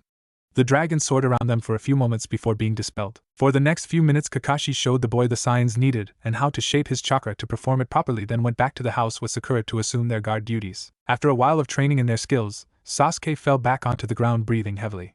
He couldn't remember struggling this much to learn a jutsu since his father tried to teach him, the Grand Fireball. He looked over at his teammate and saw that he was suspended from a high branch by a handful of chakra strings. Amazingly, he seemed to be doing pull-ups on them. He seemed just as tired as Sasuke, which was odd since the blonde usually had twice the endurance of Sasuke, and as he watched the boy began to tremble under the exertion and fell to the ground. Nado. He called out to him. Let's go get some food then come back to finish training. If I leave you here you're likely to kill yourself. He smirked as Naruto threw him what was obviously a hand sign for bird, and the two returned to the house, where, much to Naruto's delight, Tsunami made them some ramen. When they returned to their training, Naruto took out both his white and purple scrolls, and summoned both Blade and his kunoichi. Finally he brought his hands together in a seal and created 6 clones of himself. Naruto was attempting to utilize both of his 2 puppets against his clones, however he was quickly overmatched. They were built to use 2 completely different fighting styles, and he just couldn't keep track of everything that was happening around him.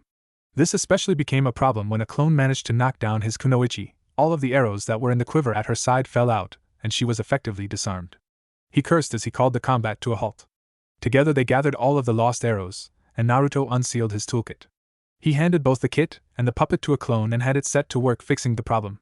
Meanwhile, Naruto continued the sparring session, using Blade with only one hand, as he had been doing all throughout the session. However, now that his attention wasn't divided, he found it to be much easier, and saw the impact that the tree climbing had on his control. After a couple of hours of this, Naruto was down to only 3 opponents. It was tough to destroy them because they all knew how the puppet worked as well.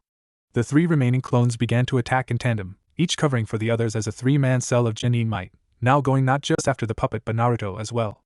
Eventually 2 clones managed to pin down Blade, while the other launched itself off their backs at Naruto, its fist drawn back to punch the boy. Before either could react though, an arrow pierced its chest and it disappeared in a puff of smoke. 3 sets of blue eyes turned to look at another clone standing behind Kunoichi, with a satisfied look on his face. Naruto began looking for any obvious changes to the puppet, but was brought up short by a sudden realization. Hey, wait a minute, you can control the puppets too?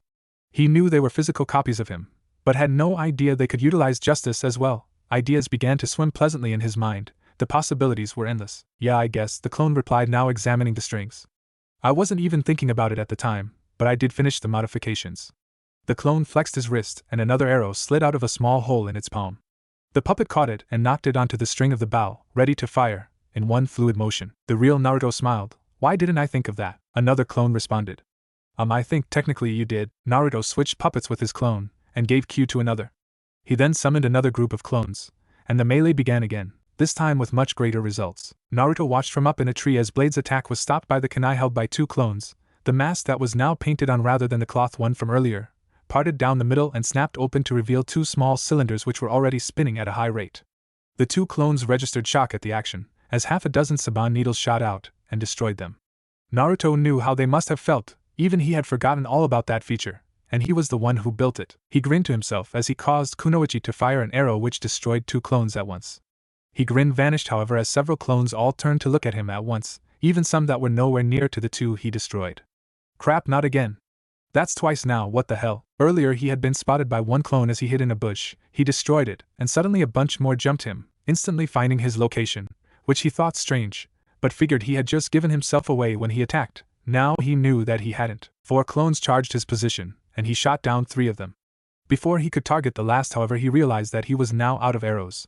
He directed Kunoichi to the side and brought her bow down on the clone's head as it landed, dispelling it. He was about to go and try to recover some of his spent arrows when the clone controlling blade was also destroyed. He stiffened and smiled as he remembered something vital.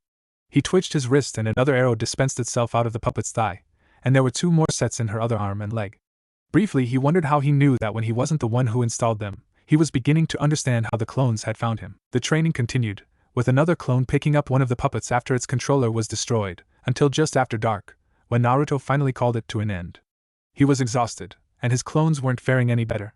He had them assist in collecting all of the spent weapons and ammunition, and sealed away the 3 puppets. Then Naruto prepared to dispel the remaining clone, around 15 of them, and tried to keep alert for any additional information he might receive, to confirm what he suspected about them. What he got was the equivalent of looking for a lit match in a dark room when someone turns on the sun. Naruto was immediately overwhelmed, and suffered an extreme case of vertigo. His world went dark and he fell to the ground. You'll catch cold if you sleep out here like this. Naruto groggily sat up at the sound of the angelic voice. He looked around him and found that an attractive girl, close to his own age, was kneeling next to him. He shook his head to clear the sleep from his mind, as the girl laughed at his antics. What were you doing out here? I was training. Training? Are you some kind of ninja? The blonde nodded as he straightened his headband, drawing her attention to it. And is that a symbol of your home? Yep, it's the mark of the Hidden Leaf Village. Naruto took a quick look at the sun's position in the sky and saw that it was only an hour past sunrise. Wow, you're out here pretty early, how come? She smiled and held up a basket. I'm gathering herbs to use in medicines. Seeing that the basket was only partially full, Naruto volunteered his help in gathering the herbs, seeing as how she was nice enough to wake him up and there was no telling how long he would have slept there. Maybe long enough to be found by an enemy ninja or something crazy like that. He picked it up pretty quick, having done something similar on a recent D-rank mission, not that he would ever admit to anyone that any of the dumb ranks missions might actually come in useful later in life. No genin would ever admit to that. It was an unspoken law among the younger generations. They spent another 10 minutes or so in silence gathering the plants, before the quiet was broken by the girl as she got up to leave. Naruto, why do you train so hard? Is it for you, or someone else? Why do I train? What do you mean? Well, do you have someone in your life who is precious to you? Someone. The boy was silent for a moment. He almost answered no. After all, he was an orphan, and he had no family except. Images came to him of his teammates, Kakashi and Iruka-sensei, the old man, and even Chio-sensei. A small smile, full of emotion, touched his face. Yeah, I do have people who are important to me, she nodded. True strength comes from our desire to protect those we hold dear to us. Naruto, I believe you will become truly strong. Let's meet again sometime. As she walked away, Naruto waved and called out, Sure thing, thanks Haku-chan. At his comment she stopped, and without turning replied, By the way, I'm a boy. Naruto once again fell to the ground, as Sasuke was walking up him, having been searching for him since dawn. Who was that dope? Naruto smiled. Team, I think she's just your type. When Sasuke got Naruto back to the house, he promptly fell asleep again. Kakashi had them place him into bed and asked Tsunami to let him sleep until he woke up on his own, and to have him meet them at the bridge when he did. Only an hour after they left, Naruto came down the stairs and entered the kitchen. After Tsunami delivered the message that had been left with her, he rushed out the door, highly upset that he had been left behind. He took a shortcut through the trees to get there faster and came across the remains of a wild boar. Looking around him, Naruto could see jagged slash marks on the trees. From the looks of things, whoever had done his was heading in the direction of Tazuna's house. St stops. IW won't let you take her. The 2 swordsmen looked at the kid in amusement. The one with the hat bent close to Tsunami's ear. It's too bad, lady, he might have lived a while longer. Inari. No plea. The second hit her in the head with the hilt of his sword, silencing her pleas. Mom. Ugh. Before he could blink, the 2 men were standing over him with their swords poised to end his life. Stupid brat. They brought their swords down on him, and 3 pieces of a log fell to the floor. What the hell? They turned to see an orange-clad boy between them and their objective, and smirked. Heh, just some dumb kid. Naruto gestured behind them, and a tall shadow loomed over the 2.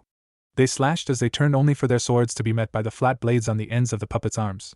They had a moment to register shock and fear before falling to the ground in a heap as the puppet's legs slashed out at them, slicing them deep across their midsections with similar blades as the ones on its arms. The two were quite obviously dead, or would be soon enough from blood loss. However, this fact didn't bother Naruto as much as killing the demon brother had.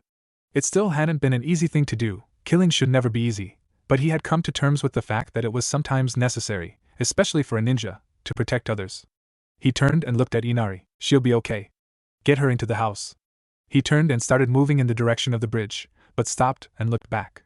Hey, you did real good, Inari. Your dad would be proud. And he left at top speed. When he arrived at the foot of the bridge, he could barely see anything. The whole of the area was covered in a thick fog, which could only mean that Zabuza was back. Closer to him, Naruto to see a white dome, within which was the fast-moving form of his teammate, Sasuke. He appeared to be dodging some unknown attacker. Naruto hid on the side of the bridge, using his chakra to stick to it like in the tree-walking exercise, and created 2 clones. He then gave them Kyu and Kunoichi, telling the first to find Kakashi and try to help if possible, but to otherwise stay out of the way. The second he had find a high spot on the bridge and to cover everyone he could. Naruto, himself, sent Blade into the dome to join Sasuke in battle, setting himself up just outside the dome close enough that he could still see inside, and counting on the mist to hide him. Sasuke was surprised when the dark shape of the puppet appeared in front of him, and blocked the incoming Saban with its weapons and body. It's about time, Dobe. He said with a smirk, then began to explain loudly what had happened since they got to the bridge, as well as how he suspected the ice mirrors were working. Naruto created another clone and dispelled it immediately, so his clones would also know what was going on. In response, he felt the memories of the clone he gave Q2 return to him, and knew that it had been destroyed, and Q was motionless near Sakura and Tazuna's. He didn't have time to think about that, however, as the Mist and Bu attacked again. After a few moments the attack ceased and Naruto had lost sight of their opponent again. He quickly sent instructions to his other clone, via the create/dispel method, and was rewarded when the small screen attached to his inner forearm began to scan the area around the dome. The view came in on the center of the dome itself, and found the ninja hanging from the top of the dome ready to fall on Sasuke and the puppet. When he did fall, Sasuke was pushed aside by Blade as it caught the attack on its hand swords. The Mist Hunter Nin used the momentum to push himself clear of the attack. Naruto didn't give him a chance to regroup. The face mask on the puppet split down the middle and hinged open to reveal 2 small cylinders where its mouth was supposed to be. They started spinning rapidly in opposite directions and began to shoot out Sanban needles of its own, at a rapid pace, and track the ninja's movements. As he escaped back into the mirrors, a few of the needles bounced harmlessly off its surface. Attacks continued like this for a few more minutes, and Naruto noticed his puppet responding more sluggishly as its joints were becoming clogged by the enemy's Sanban, and he had used up his whole supply of them. The attacks ceased, and Naruto could see, from the way Sasuke was looking around him almost frantically, that he had also lost sight of their opponent. Naruto updated his clones again, and he watched as the small screen on his arm again began to search for the missing Nin. Finally it zoomed in on a small orange blob outside of the dome. Naruto's blood ran cold. The blob was obviously him, and behind him another mirror and formed, and sticking halfway out of it was their enemy. He was leaning down over him, nearly looking over his shoulder. I see, interesting. I was wondering how you were fighting so effectively. Form outside the mirrors. Naruto turned slowly and saw a sandaled foot coming at his head. Beside Sasuke, Blade fell lifelessly to the ground as if his strings had been cut, and Naruto tumbled into the dome, with a smear of blood coming from his lip, and a needle sticking from his shoulder. The Mist Nin appeared in the mirror behind the blonde boy as he, shakily, got to his feet, holding up needles in preparation of a killing blow. When the attack was launched, Sasuke moved into the path of it, taking the bulk of the needles for his teammate. Naruto caught him as he fell, a look of shock and horror covering his face. I guess, this is as far as I was able to get, Dobe. As the last of the boy's energy left him, Sasuke raised his hand and flicked Naruto in the forehead, and then he too fell as limp as the blonde's puppet. A shame about your friend. He wouldn't have had to die if you just stayed out of our way. Naruto slowly turned to gaze at the ninja who was still hiding in the mirror. His vision was turning red, and a feral scream tore through the air. As Naruto slowly rose, he extended a hand towards his fallen puppet and chakra strings, as thick with chakra as 2 of the boy's fingers, and as red as the blood that flowed through his veins, grabbed hold of the puppet, and the Sanban seemed to tear out of its joints as it rose into the air, with the red chakra pouring into its hollow body. The enraged puppeteer swept his hand forward, and the puppet shot at the mirror at a speed it was previously incapable of reaching, its swords poised to attack and literally dripping with the evil chakra. As the demonically enhanced metal slashed through the mirror, the pieces began to shatter under the force of the evil power emanating from the boy. The Hunter Nin fell from one of the larger shards of ice, once again trying to come at the boy from above. Without looking up, Naruto flicked his wrist and Blade intercepted the attack by crashing into the Nin. It wrapped its arms and legs around his body, effectively immobilizing him, and Naruto's fist connected with his face, freeing the Nin of his confines and sending him through the crumbling ice to roll along the ground for a few feet. The rest of the mirrors crashed to the ground as Naruto stalked towards him with Sasuke slung over the arms of the puppet. When the Nin looked up at Naruto, his mask cracked and fell away. All at once the evil chakra vanished as a shocked expression spread over the blonde's face. Haku, Naruto, I too have someone who is precious to me. Someone I would give my life for. Images of their earlier conversation danced through his mind, and distantly, he heard the chirping of a flock of birds. Naruto barely noticed that the mist was now gone. Too much had just happened. When Haku began to move in the direction of his sensei, it was by pure instinct that made Naruto try to stop him, but the effort was too slow. It looked as though Haku would intercept the attack, until he stumbled when an arrow grazed his leg, just above the knee. The wound wasn't nearly enough to stop the boy, but it slowed him down by about a full step, just enough it seemed for the boy to catch the attack with his bare hand and push it off course, right into Zabuza's, already useless, arm. While his own hand was annihilated by the lightning. I am sorry, Zabuza. I have failed you as your tool. When he spoke, much to the Leaf Jounin's further surprise, Haku's voice was even and resigned, displaying none of the pain he must have been in. No, Haku. We're both still alive right now. You haven't failed me. The recoil of the Chidori had dispelled most of the dogs that were holding the Jounin, and Kakashi released the rest. Now unsupported, Zabuza fell forward onto his knees. He looked at the charred, bloody stump of what was Haku's right hand. Such a price to pay for my life, Haku. I would pay that and more 1,000 times over, if it will save you. The boy was so determined to continue to defend his master. He rose shakily to his feet and prepared to go into a series of seals. The attack never came as Zabuza suddenly lurched forward with a grunt of pain. Haku caught him as he fell, eyes transfixed on the large curved sword that was sticking out of his back. All eyes turned to see a rather large man with a grin tossing a similar sword up and down with one hand. Next to him was the short form of Gato. The small man was currently handing the larger one a handful of coins. Zabuza managed to get himself turned around in Haku's arms and cast an enraged look over the assembled group of thugs. Gato. Haku pulled aside the man's bandages to prevent him from choking on the blood that was now filling his mouth. I should thank you, Leaf Ninja, for wearing him out for me so much. He was a rather costly asset to maintain. Even all of these men cost me half of what he would have. Maybe we can work out a finder's fee of some kind if you'll stay out of things from now on. Zabuza sighed as he tried to stand. Kakashi, it looks like our fight has ended. No hard feelings. I have a lot of respect for you and your brats. The Leaf Jounin covered his Sharingan. Hi, it's been a while since I've had a fight of that caliber. What now? Zabuza straightened as much as possible with a large weapon sticking out of his back. Now I settle up with Gato. He tried to flex the fingers on his left arm, to no avail, and looked to his fallen sword forlornly.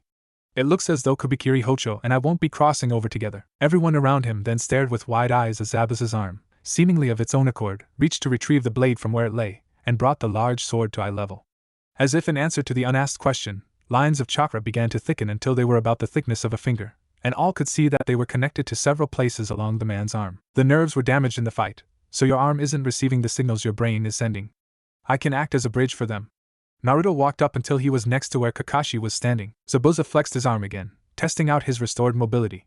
The timing was a little off, but nothing he couldn't compensate for. Thanks, kid. Haku in turn bowed to the orange-clad boy in thanks. Anno, your friend should regain consciousness soon, Naruto-san. Naruto stood motionless and shocked at the news. Sasuke. His surprise almost caused him to lose his concentration over what he was doing, but managed to hang on to the technique. Haku turned and stood next to his master. Zabuza glanced at him with a raised eyebrow. Haku, both of your weapons will be crossing over with you to the other side. I will not fail you again, Zabuza smiled. I'd rather cross over with a friend, Haku. Tools won't do me much good where I'm likely to go. The ice user looked away at his words, a single tear running down his face. How touching. Are you two ready to die yet? Gato was eagerly tapping his cane in annoyance. They ignored him. How are you on chakra? I have enough, Zabuza-san. The man's smile tightened. Leave Gato till the end. The boy began doing left-handed seals and stomped the ground next to him.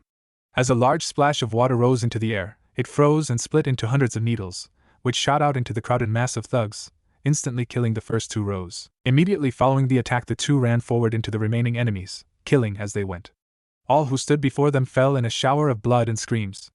Zabuza hacked and slashed with his large blade, taking them out 2 and 3 at a time, while Haku was the picture of precision, killing them with single hits to their vital areas with his Samban needles. He was moving out ahead of the man, attempting to thin their numbers and clear a path to where Gato had retreated at the edge of the unfinished bridge. As deadly and unstoppable as they were, the two weren't escaping unscathed.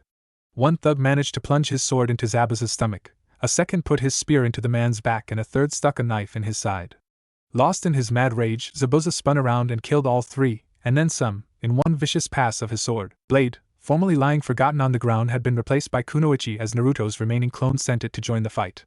However, as it closed, Zabuza swiped it away with the flat side of his sword. "Stay out of it, brat, you've done enough." The puppet returned to their side and the clone dispersed itself. Kakashi looked on with a sideways glance at his student. "You know, when I said to practice using more than one puppet at once, that wasn't exactly what I meant." Naruto smirked. "Yeah, but it works in a pinch." Back in the fight, Haku had also received injuries similar to those of his master. He was losing his momentum, and knew that his time would soon come. They were almost at their target, and Haku leapt over the heads of several thugs, only for them to die at the hands of Zabuza as they watched Haku jump. When the boy landed, there was only one more person between him and the shouting Gato. The thug lunged forward with his spear as the boy landed in front of him, and the head of the spear plunged into Haku's stomach. The boy paused for a second looking at the man who was holding the weapon, then threw his last senbon into his forehead. Gato watched with a satisfied smirk as both the henchman and the ice brat fell in death. His smug look turned to one of despair when he looked behind them at the oncoming form of the demon of the Bloody Mist village. Zabuza was charging straight at him, screaming his death cries, and hefted his large blade over his head as he too leapt into the air. The last thing Gato saw on this earth was the true form of the demon before him, seemingly bathed in the fires of hell, as the sun shone brightly behind him. The Zanbato came down onto his head and cleaved the bastard cleanly in two. The remains fell into the water below, and the area grew deathly silent. The attack ceased as the tyrant's death shocked the remaining thugs into a frozen stupor. Naruto sagged and fell back to sit on the bridge. The technique had taken a lot out of him, and distantly he heard Zabuza's sword clatter to the ground. In truth, using his chakra strings in that manner was something that was only mentioned in his latest scrolls. Even then he had only glanced at it. The idea of controlling another living person against their will repulsed him in a way that killing hadn't even come close to. However, he had never considered that he could use it on a willing person like he had with Zabuza. It suddenly struck him that he had actually helped a man who was until just recently an enemy, and that he didn't really think of Zabuza that way. Maybe it was the fact that he and Haku were so much alike, maybe it was because they were both thought of as demons, he couldn't be sure, but he did know that the two were now his comrades. "You don't abandon comrades." Zabuza turned and walked back towards where Haku had fallen. He could see right away that the boy was dead. Silent tears crawled down the Nukenin's face. He didn't kid himself. He knew that he wouldn't go to the same place as his kind-hearted friend. He sank to his knees beside the boy, at least determined to die next to him, as those few thugs who had survived surrounded them with angry looks on their faces. They began shouting angrily at them, "Bastards killed our meal ticket." One shouted over the others. They all brandished their weapons, and prepared to descend on them. They drove forward, and all that could be heard for a while was the sickening sounds of metal rending flesh and bone. The mob stopped their onslaught, and stepped back with a communal gasp. Before them were the bodies of two of their own, two that had been killed earlier by the two ninja. They began looking around in a panic and found their targets lying on the bridge near where the Leaf Ninja were standing. The Jounin was leaning on the forgotten blade of his former enemy. Zabuza's chest was rising unsteadily. For the moment it looked as though all of the thugs were forgotten. They took a step forward, and stopped as three Narutos puffed into existence, each controlling one of his three puppets. Just behind him he could hear Zabuza talking to his fallen friend and student. "Haku, you were always more than just a tool to me, though I never understood it." Kakashi, the Leaf Jounin, knelt down beside them, still leaning on the sword. Do me a favor, bury me next to him." "Sure thing. You have my word." "Thanks, take care of your brats." He turned to look up at his former enemy, and his eyes caught his sword. "And my sword, you keep it so I know that someone worthy wields it." Kakashi's one visible eye widened considerably. "Zabuza, I will keep it well." The man nodded and looked straight up to see snow falling from the sky. "Haku, are you doing that?" With that, the demon of the Bloody Mist was gone. After the fight was over, the rest of their time in the wave country seemed to fly by. Tazuna had a sudden flood of volunteers for the construction, and there were no further attempts to disrupt the project, since Gato was now dead. The Leaf Ninja buried Haku and Zabuza on a bluff overlooking the water. Kakashi had begun to wear the large sword given to him by his one-time enemy. Getting used to the weight, he had told them. Finally the bridge was finished, and their mission was complete. As they made their way home, they discovered that the townspeople had decided to name the bridge after Naruto. The boy was flattered, of course, but he just wanted to get back to the village. The mission had been more than they bargained for. However, they had grown so much from the experience, both in skills and in their personalities. Besides, Naruto was sure that after all they had gone through, the old man would owe him a few new scrolls. Naruto lay on his bed staring up at the ceiling. Team 7 had been given a few days off despite their insistence that it wasn't required. Naruto had fixed all of his puppets and was feeling restless. With a frustrated sigh, he pushed himself up and stomped out the door, looking for something to do. Normally he would be practicing with his puppets, however the Hokage had expressly forbidden it, or else he would burn the rest of the scrolls that Chio had given him. On the way back from the wave country, Naruto had asked Kakashi about the special abilities he discovered about the Kage Bunshin technique, and had been told that it was as he'd figured out. When a clone is either destroyed or dispelled, any knowledge it gained is transferred, along with any remaining chakra, and experience back to the others that were left along with Naruto. The drawback was that it also transferred back its exhaustion. He was also told that it was originally used for information gathering, and he was the first person who had enough chakra to use it to its full potential. He had wanted desperately to begin experimenting, but again the Hokage's threat hung over him. At first he had thought about going to build a new puppet, but the source of all his materials, the kind old man at the weapon shop, had also been told of his restrictions, and laughed silently to himself as Naruto stormed out of the shop, cursing the Hokage as he left. And so he now found himself wandering around the town looking for something to do and someone to do it with. He had reached the area known as the Uchiha sector and decided that if all of his restrictions left him without things to do, he might as well hang around someone with similar restrictions. He walked through the area, looking at all of the abandoned houses and overgrown gardens. The boy was suddenly reminded that he never saw or heard his teammate talk about his family, and wondered if he had one. Finally he found the object of his search, standing on a dock in a large pond, forming seals. The Uchiha put his hand to his mouth and blew out a large fire dragon. It swept around the water before diving in, extinguishing itself in a large plume of steam. Sasuke's breathing was labored. He must have been at it for a while. He turned sharply as he heard someone call out to him, "Oi team! We're not supposed to be training, remember?" The boy smirked at his loud teammate. He doesn't have a whole bunch of scrolls from an old hag to hold over me, though. Insulting Chio in front of the boy was sure to get to him every time, even if it was only in jest, which Naruto knew it was. It didn't stop him, however, from tossing a handful of kunai at Sasuke. As they continued their mental spar, the third member of their team arrived, waving to them to follow her.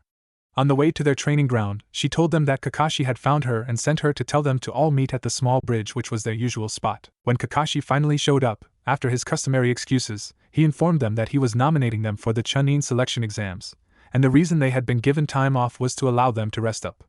They would need it. The decision to enter was completely up to them, however, so there was no pressure if they thought they weren't ready.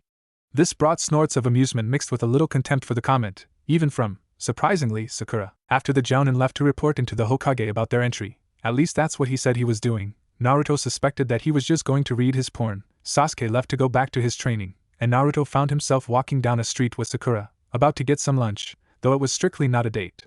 That much they agreed on, even if they couldn't decide where to go. Sakura looked over her shoulder for the 5th time in as many minutes, to see a small square rock following them. Hey Naruto?" The boy sighed, then smiled. "Yeah, I know, just play along." His smile spread wider, reminding her of a fox. "Hey Sakura, you want to see my new rock-destroying jutsu?" Sakura picked up on where this was going. "Sure, but where will we get a rock suitable to pulverize?" By this point the rock began to tremble. Naruto walked up to the rock. "Hey, here's one that should do nicely." He began to run through random hand seals, without molding any chakra. He brought his hand up. "Better back up, Sakura, this is going to send pieces everywhere." Super Rock Crusher no Jutsu. Naruto brought his hand down and slammed it onto the top of the rock with a loud slap.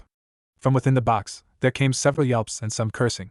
The rock then exploded into plumes of multicolored smoke. When the smoke cleared, it revealed 3 coughing children.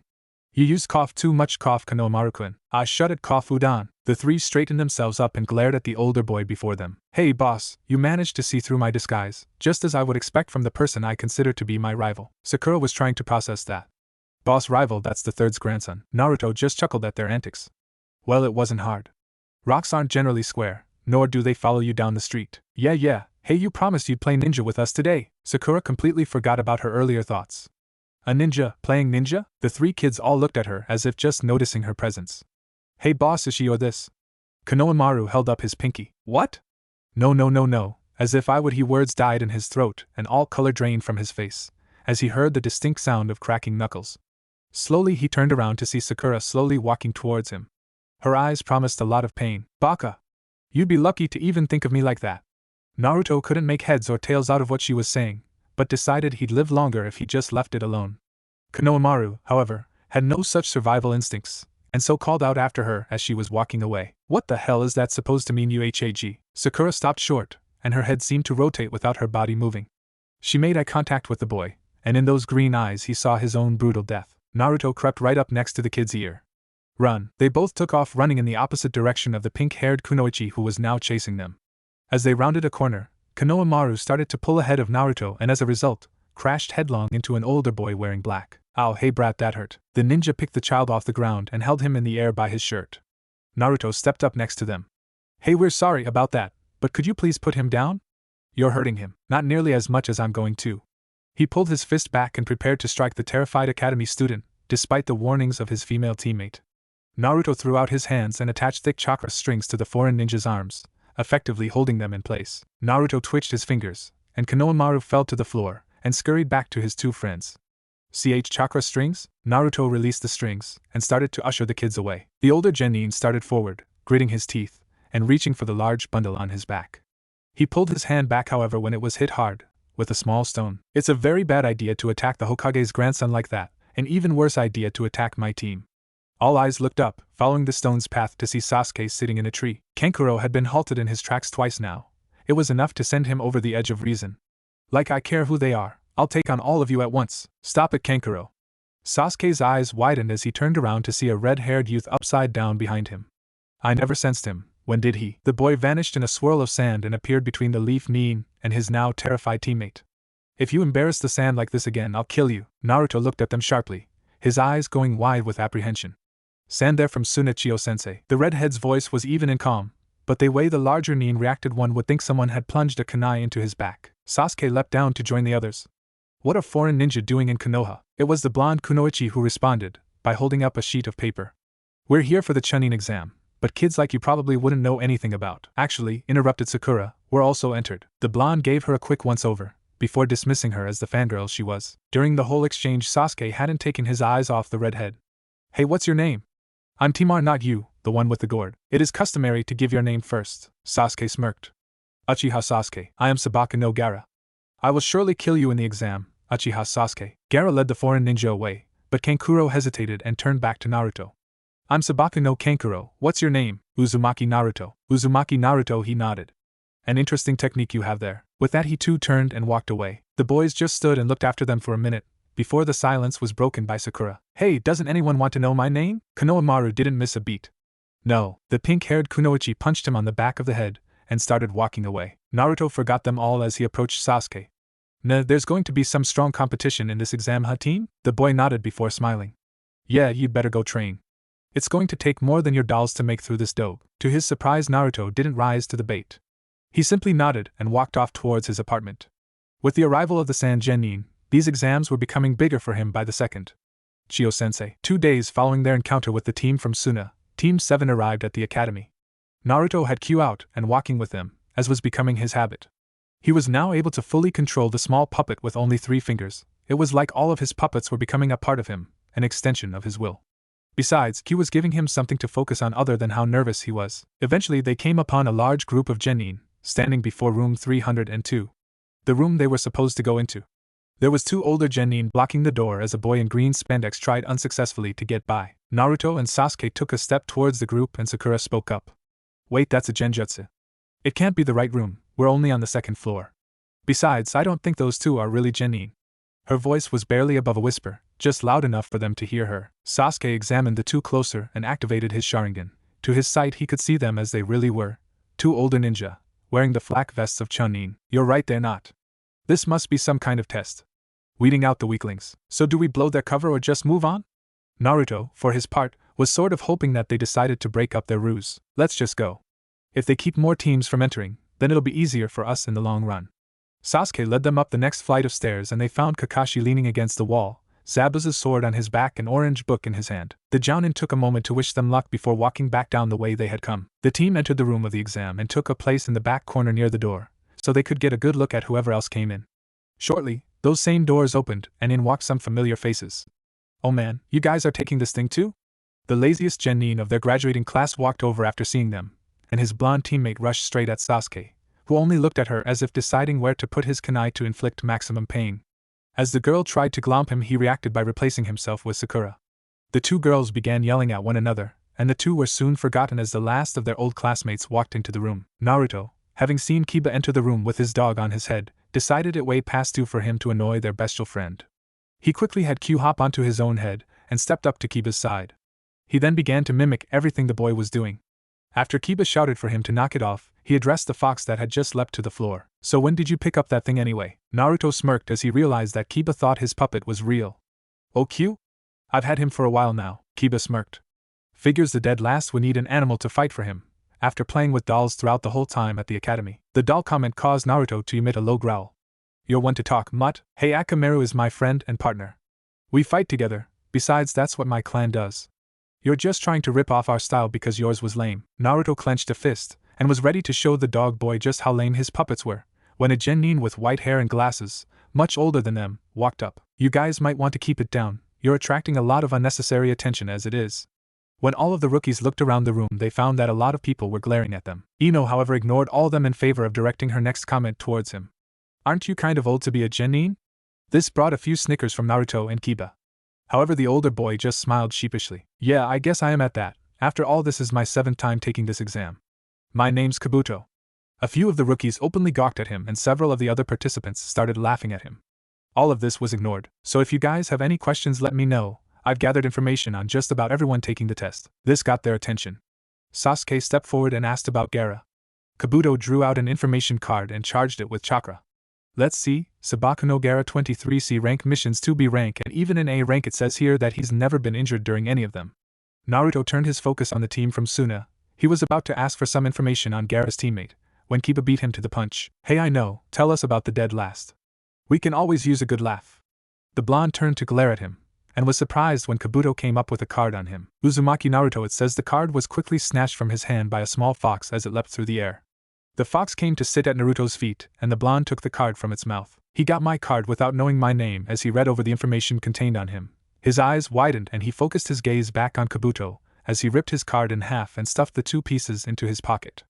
Before he could say anything else to him, the proctors appeared in a loud puff of smoke. All right kids, break it up and sit down in your assigned seats. The first test of the Chunin selection exams are about to begin. Naruto swallowed his emotions for the moment, and found his seat, right next to his shy classmate, Hinata. However, he was far too distracted to pay her any mind. How could he possibly know all that? The old man's law is supposed to keep anyone from talking about the fox and my techniques? It's not like it's a big secret, but how could he know about Sensei Naruto's thoughts? Continued along those lines, until the examiner cleared his throat for attention. Naruto resolved himself to get to the bottom of it, but for now he had to concentrate on the exam. After listening to Ibiki go through the rules, Naruto just sat looking over his paper. He hated written tests, always had.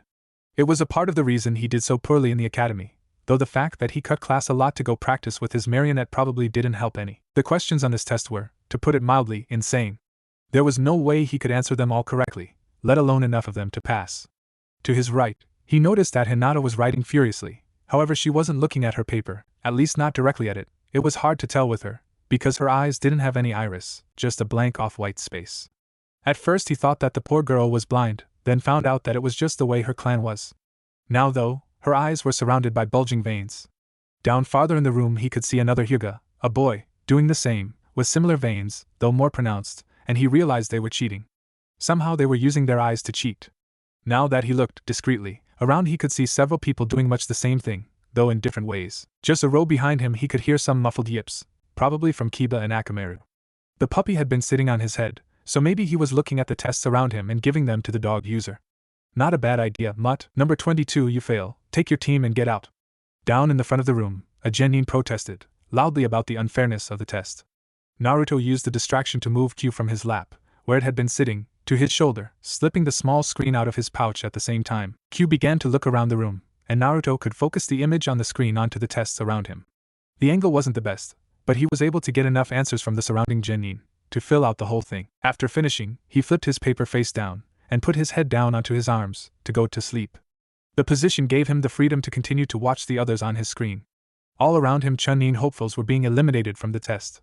To the rear of the room, one of the sand ninja had asked to go to the bathroom, and was escorted out by a rather unusual-looking Chunin. A short while later he came back thanking the Chunin for escorting him, when Ibiki shouted up from the front. Okay, I think we've had quite enough of the puppet show. Naruto's head shot up, his mouth hanging open.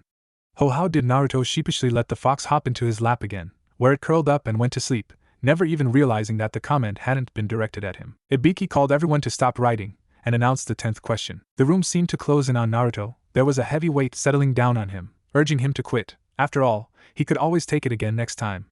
Wait, this feeling. Images began to flash in his mind's eye of his team standing guard around an old man, the area covered in mist. That's right, Zabuza did something like this. Fear, stimulus, killing intent. The proctors are directing it at us. Slam. Naruto brought his hand down in the table he was sitting at, scaring the wide-eyed girl into a near unconscious state. Cut the crap. My team's experienced worse killing intent than this. Just give us the question already. Besides, if I do fail, I'll still become Hokage, even if I remain a genin until that day. and when I do become Hokage, I'm going to demote you to the rank of Genin, just for threatening us. Might do you some good to take D-rank missions." The room was stunned into silence. Ibiki leveled the full power of his killing intent at the boy, and he didn't even respond to it. "Who is this kid?" He looked around at the other examinees and saw that a lot of them had small smiles on their faces. Naruto had completely diffused the pressure that he had been purposely building since they entered the room. A look to the other proctors confirmed that no one else was going to quit. He broke into a large smile. Finally, Naruto was feeling scared. "Congratulations to those of you left, you just passed the first test of the Chunin selection exams." Naruto was kicking himself. After a lengthy discussion about the test and its true purpose, he realized that, after all those years in the academy, sleeping through tests, he had finally found one that he could have slept through and actually passed. But no, he had to go and put in the effort to get the answers. Currently they were being led towards one of the larger training grounds of the village. Naruto looked around them as they approached. The large forest was surrounded by a high fence, on which had been put a multitude of warnings. An A-rank training field. Their proctor was a woman that Naruto recognized as a kunoichi he had briefly considered using as a model for his kunoichi puppet, though he inevitably decided to go with someone else. She was just way too freaky for him, and quite frankly, had scared the crap out of him. "Welcome to Training Ground 43, otherwise known as the Forest of Death." Naruto looked at the forest again. "It doesn't look that bad." A kunai slipped past his cheek, drawing a little blood. Before he could react, Enko was behind him with another kunai pressed against his neck and one arm wrapped around his midsection, effectively pinning him against her. "You know the loud ones are usually the first to die in there." She felt a light weight settle on her shoulder, as a sharp piece of metal rested against her neck. She turned her head slightly to see a small fox holding the kunai she had thrown in its mouth. It was standing on both of their shoulders in such a way that if she moved or did something that caused it to lose its footing, the knife would cut her. Naruto smirked. "I think you dropped this." His smirk turned to shock, a moment later as he felt her lick the small trail of blood that had escaped his small wound. "Thanks." She took the kunai from the fox and walked back to the front of the group. Note to self: stay the hell away from freaky chicks in trench coats. Like the rules for the first test, these seemed to be fairly straightforward. Just get a scroll, opposite the one you were given, and make it to the tower by the time limit. Naruto didn't buy it. The members of Team 7 were standing by their assigned gate trying to come up with a trick, if there was one, to this test. After a few minutes they concluded that there was no underneath to look under, and turned their thoughts to the problem of getting an earth scroll. The first thing he had done after getting theirs, while they were still behind the curtain, was to seal their heaven scroll into Q's storage scroll to safeguard it. That brought them back to find an earth scroll. They didn't know which teams were carrying them, and when Naruto had tried to use Q's cameras to see when they got them, one of the Chunin proctors had chased it off. The exam started and all of the teams rushed into the forest. Naruto, however, stopped after only a few yards. His team halted a few feet in front of him. "Naruto, what are you doing?" Sakura was nervous and it showed in her strained voice. "It's a pretty safe bet that the best thing to do is to get as far away from the starting gate as possible, right?" Sasuke grunted. "Right, so let's go already do." Naruto didn't move. "If that's the best thing to do in this situation, then all of the other teams are probably doing that as well, right?" Now they were getting confused. "I guess." Naruto began looking back at the gate, then to either side of it. "So if we moved along the fence we could probably get behind one of the other teams." Realization dawned on them, and the three of them took off along the chain fence that surrounded the outermost perimeter of the forest. They soon came upon the next gate. They saw leading right from the start, outside the gate, that the ground had been disturbed by the hasty advance of another team. The trail led right into the forest straight off from the starting point. "That way, they'd only be 5 minutes ahead of us." Sasuke led them off in the same direction. The trail was clear and easy to follow. They must not think it matters to cover their tracks. Probably don't think anyone would be following them. Sasuke had to admit that Naruto had come up with a decent idea. Not that he would tell him so. The dobe had been getting a lot stronger lately. At this point, he wasn't entirely positive that he could beat him in a fight. That fact scared and enraged him. If he couldn't beat the class dead last, how could he beat his brother? They found the team they were following huddling down in some brush just off of the trail. Team 7 had taken to the trees early, so if they did find them, they would have height on them, or if the other team was in the trees as well, so they would be on equal footing.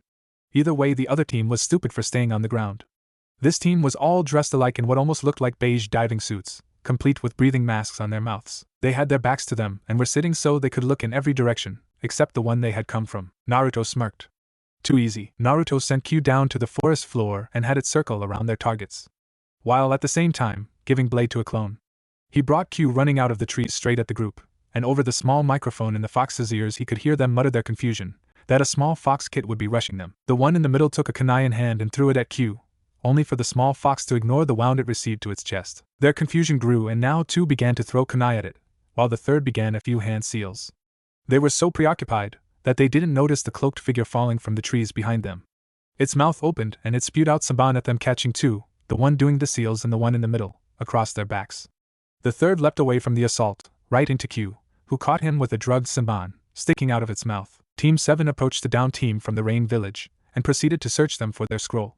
It was Sakura who found it in the pouch of the one Q had taken down. "Hey guys, I found it." She ran back over to them holding out the white scroll. Sasuke took it from her. "A heaven scroll figures. All that showing off for nothing dope." Naruto didn't take the bait like he thought he would. "Ah, come on, it was fun. Besides, now we have an extra just in case." Sasuke put the scroll in his hip pouch with a grunt, and the three moved off into the woods to look for their next target. Argrg. What the hell? This is the fourth heaven scroll we've gotten in a row. Naruto was feeling more frustrated than he could ever remember feeling before. Since they defeated the Rain team, they had attempted 2 more ambushes, and had been ambushed once. They managed to defeat all 3 teams and had taken all 3 of their heaven scrolls. The team was sitting in a thick concentration of branches, almost at the top of the canopy.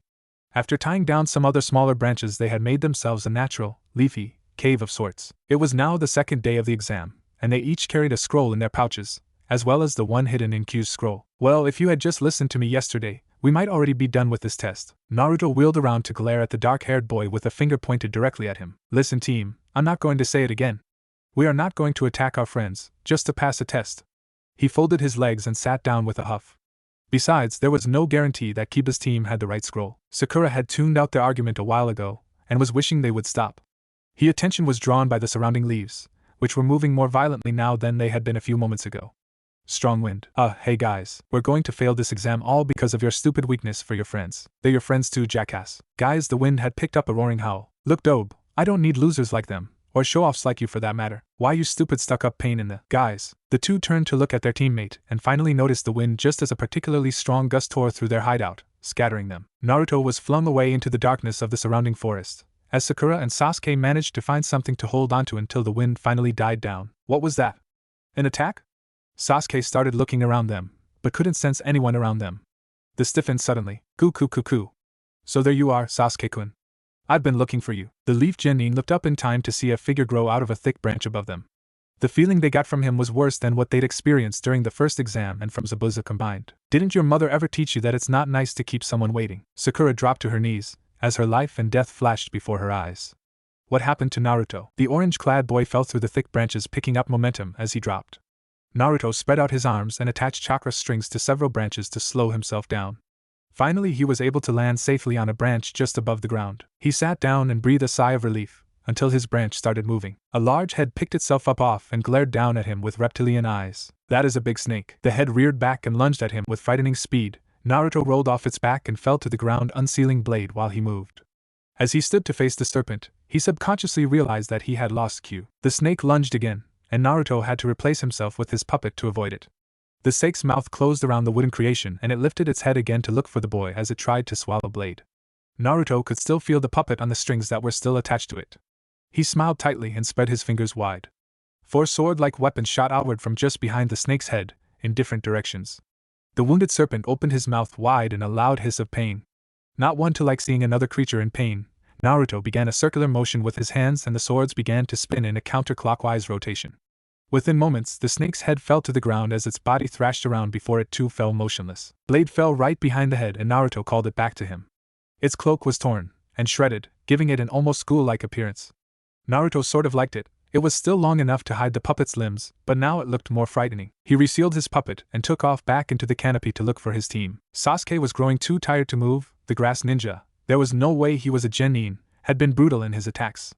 The ninja kept on ranting about how his schedule was thrown off because of all the time he wasted looking for them. Sasuke had no idea what he was talking about, but he had shown them that he had an earth scroll, so he couldn't run, not if he wanted to pass this exam and get stronger. He looked over to where Sakura sat huddled behind the trunk of a tree. She was breathing harder than he was. The look in her eyes held more fear than any he had felt when he had faced him as a child. Come, Sasuke-kun, show me your true power already. Don't tell me I'm wasting my time with you. Maybe I should just go after your brother after all." The comment froze his blood. Itachi, his fist clenched, and he launched himself out of his hiding place, despite the screams of his teammate. The enraged boy threw a powerful series of kicks at the grass nin, none of which connected. Sasuke took an exploding tag and dropped it next to him as he was tossed aside. The tag went off and as the smoke cleared, the grass nin was still standing, the damage to his face not seeming to bother him at all. He began to laugh again, and pulled off the dead skin covering his features to reveal a much older face. "I do think I touched a nerve. Is your brother a sore subject? The enraged boy continued to attack the strange ninja with a reckless abandon. Finally, Sasuke launched himself into the air and came down with a punishing axe kick to the man's head, which was caught. The man had a hold of the boy's leg and prepared to throw him into the trunk of a tree, when he felt Sasuke bury a kunai into his neck. As the grip on his foot loosened, Sasuke planted his other on the ninja's chest and pushed off and away from him, flying through hand seals all the while. As he landed, he placed his hand in front of his face and exhaled a large breath of flame. Katan, Karya Enden no Jutsu. The flame took on the form of a dragon and barreled into the ninja, pushing him back up against the tree. When the flames died, the lifeless body of their opponent collapsed against the blackened scorched wood and collapsed into a small pile of mud. He stared at the spot with wide red eyes, his Sharingan swirling madly.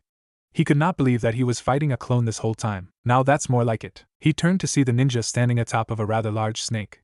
Sasuke was out of breath and low on chakra. He knew that he wouldn't be able to defeat this opponent. He thought about offering up the scroll he carried, since they had extras anyway, but didn't think the man would go for it. He obviously wasn't a genin, and even if he was, nobody who was only interested in the exam would know his brother like he seemed to. Who are you and what do you know about Itachi? The man laughed. More than you, obviously. As for who I am, that is a conversation we'll enjoy another time, Sasuke-kun. For now, I'll leave you with a gift. The snake-like man flew through hand seals so fast even his Sharingan had difficulty following. His neck began to stretch and it shot towards him. He tried to move, however the man's eyes were locked onto his, and he found himself unable to move or even look away. His mouth opened to reveal two sharp elongated fangs, and Sasuke knew he intended to bite him. The man was brought up short, however, when an arrow embedded itself with a thud, just missing his head by a hair's breadth. The man looked around, anger apparent on his face. Leave my teammates alone. Sasuke was confused. The voice was feminine, but Sakura was the only female on their team, and she looked just as confused as he was. Belatedly, he realized that he was no longer held by their enemy's gaze and leaped backward, putting some more distance between them. At the movement, the Sake user looked back at Sasuke with narrowing eyes, like he was going to continue his attack, and had to move away as two more arrows almost hit his head. He followed their trajectory, and spotted a young blonde kunoichi standing on a high branch with a loaded bow pointed right at him. His head tilted to the side as he considered her for a moment. My, does your mother know you go out in public dressed like that? He indicated her less than modest attire. The only answer he got in return was another arrow fired right him. He pulled his head back to his body and leapt off the snake in time to dodge still more of the projectiles. The snake he had been standing on lunged towards her, and she had to jump away from her perch, firing arrows into the serpent's head as she fell. Her descent was halted suddenly as she was caught by the outstretched hand of the Sake-nin. He brought her close and his eyes widened in realization. He tightened his grip on her neck, and her head popped off in a flurry of splinters. He dropped the remains and had to duck as a cloaked figure flew over him, taking a swipe at him with his swords. The figure turned in midair and came flying back at him, shooting out Saban and preparing to try another swipe with his bladed limbs. The needles never found their mark as the giant snake, now wearing a crown of arrows, curled itself protectively around its master. The Saban embedded themselves into its hide, and after a few moments the snake dropped away into the darkness of the trees below, flailing limply as the paralyzing toxin took hold. The Leaf Genin were all relieved to see that the ninja wasn't where he stood a moment before, thinking that he was dragged down with his snake. Sakura rushed from where she was hiding to the side of her crush, reaching into her pouch for her medkit, while Naruto dropped from where he had been hiding, to collect the remains of his kunoichi puppet. What the hell was that all about, team? The boy was currently staring at nothing, his eyes wide and unfocused. Again he did it again, he drove off that ninja, and I couldn't do a thing to him. After he put away his two puppets, Naruto began wondering where he could have lost Q. He looked up at where their hideaway had been, now just a pile of snapped and broken branch wedged into another branch 5 feet from its original position, and began to look around the area. Off to the side of the area they had been fighting, he caught sight of a patch of reddish-orange amongst the vivid green of the leaves. He walked over to it, and found his small fox puppet wedged into the crook of two intersecting branches. After he managed to get it untangled, he saw that one of its legs was at an odd angle, and its fur was torn in a few places. He also noticed that some of its inner components were rattling around inside its body. He shook his head in dismay. Oh man, this is going to take a while to fix. As he stuffed his puppet into his hip pouch, he happened to look into the thick foliage directly in front of him, as his eyes caught some slight movement, and he found himself looking directly into a smiling white face with yellow eyes. Naruto's eyes widened in recognition, and he tried to leap back but was caught as a long tongue lashed out and wrapped around his neck, cutting off the boy's air. Naruto's strangled gasps alerted his two teammates, and they got to their feet rapidly, their faces twisted into looks of horror as the grass ninja stepped out onto the branch. The ninja was looking the boy over. Kukuku, interesting, I wasn't aware that Konoha had any of Suna's doll users.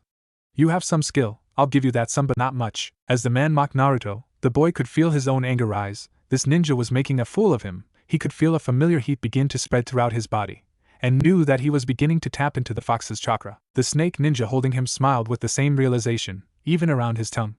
The look on his face was something akin to glee. Oh, this is too rich. I know who you are. To think that Namake's legacy is using the technique of another village. There's a good deal of irony there, boy. He reached out and took a hold of the boy's jacket and tore away the front of it, along with his shirt, to reveal a complicated seal on his stomach.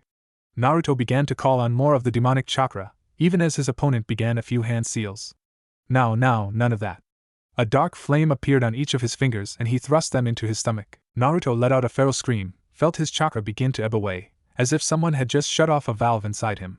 The snake man dropped him to the ground and turned his attention to his original target. Okay, where were we, Sasuke-kun? The boy pushed Sakura aside, and almost off the branch, as he tossed a few shuriken at the man, who sidestepped them and caught the wires that were attached to them. He yanked on them and pulled Sasuke forward. The man caught him by the neck with his left hand and held him up in front of him like he had just been doing to Naruto. I'm sorry, Sasuke-kun. I just don't have the patience anymore. With that he crushed the child to him and sank his teeth into his shoulder. As he pulled away, he left a strange mark next to the bite wound. Sasuke was screaming bloody murder, and writhing on the ground after he was released. The ninja gave the girl a once-over and turned to leave, dismissing her as he went when he felt someone grab his ankle, and a small prick just above that. He looked down to see the blonde boy with a saban embedded into his leg.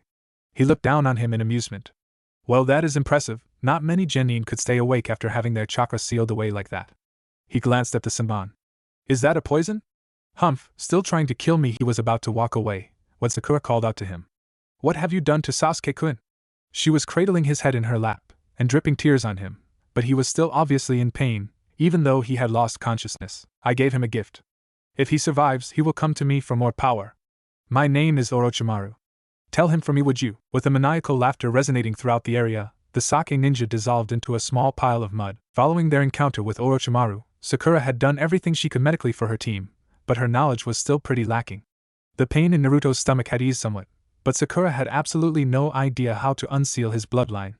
Sasuke was still unconscious, and was being carried/dragged through the trees to a location Sakura had found while scouting ahead of them. It wasn't much, but they could rest easier than they could out in the open.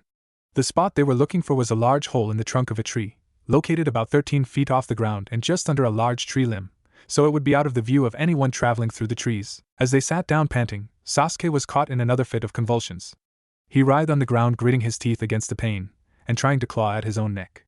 Sakura was currently holding him down, and trying to keep the boy from hurting himself. Once the fit subsided, she fell back out of breath, and placed a warm washcloth on his head, all the while asking nobody in particular, "What did he do to you, Sasuke-kun?" Naruto's thoughts were along similar lines as he noticed that his chakra control was off.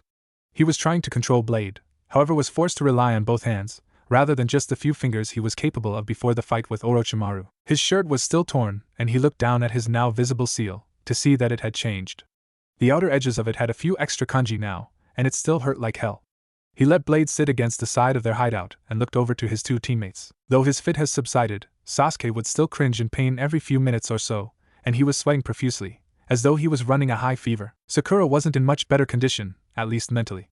Aside from Naruto's seal being tampered with, which was messing with his chakra control, and whatever it was that Sasuke had on his neck, the team actually received virtually no physical damage, so therefore, Sakura's medical skill, mediocre though they were effectively useless. They had tried snapping Sasuke out of whatever was happening to him by disrupting his chakra flow, thinking he might be in some kind of genjutsu, but to no avail. He would have to wait until they could get him some help. That brought up a second problem.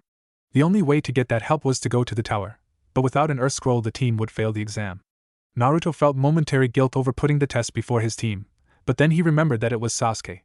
The spoiled team would be thinking the same thing, and if they did quit the exam, he'd just get mad when he did recover. He considered, briefly, going out to try to find an earth scroll by himself, but thought that it would at least have to wait until he'd recovered some of his strength. He could never remember feeling so tired for so long. Usually he'd be fully recovered and ready to go after a couple of hours. Kakashi told him during their wave mission that it was due to the fox's chakra, which was now sealed. Naruto mentally slapped himself for not putting it together sooner. Flashback. Oh, this is too rich. I know who you are. To think that Namake's legacy is using the technique of another village. There's a good deal of irony there, boy. And Namake's legacy, what did he mean? How did he know about the fox? I thought that the old man ordered it to be kept a secret. There's no way that a foreign ninja should know about me. The thought reminded him of that boy with the white hair from the first exam. He reached into his pouch and took out the torn card he had taken from him. Name: Uzumake Naruto. Age: 11. Village affiliation: Sunagakure. Clan: not applicable. Known techniques: proficient in the use of puppetry. Learned in Suna from Elder Chyo. Proficient with Kage Bunshin no Jutsu. Other: Jinchuriki of Kyubi no Kitsune. Nine-tailed demon fox. Mission reports: S0, A0, B1, C1, upgraded to B after mission was mislabeled. D19. The information went on. A lot of people know about the fox. Who shouldn't? It was suddenly more important than ever for him to get through this test alive, if for no other reason than to tell the Hokage that there might be a spy in the leaf. Naruto awoke abruptly when a large concentrated blast of air assaulted their hiding place. He hadn't even realized that he had fallen asleep. After thinking about all that had happened, he began the repairs to his 2 damaged puppets, and that was the last he remembered. The tree shook again, and he risked a glance out of the opening. Below them were 3 ninja, all smirking up at them, while 2 or the third had his face covered in bandages. Hey you, where's the Uchiha?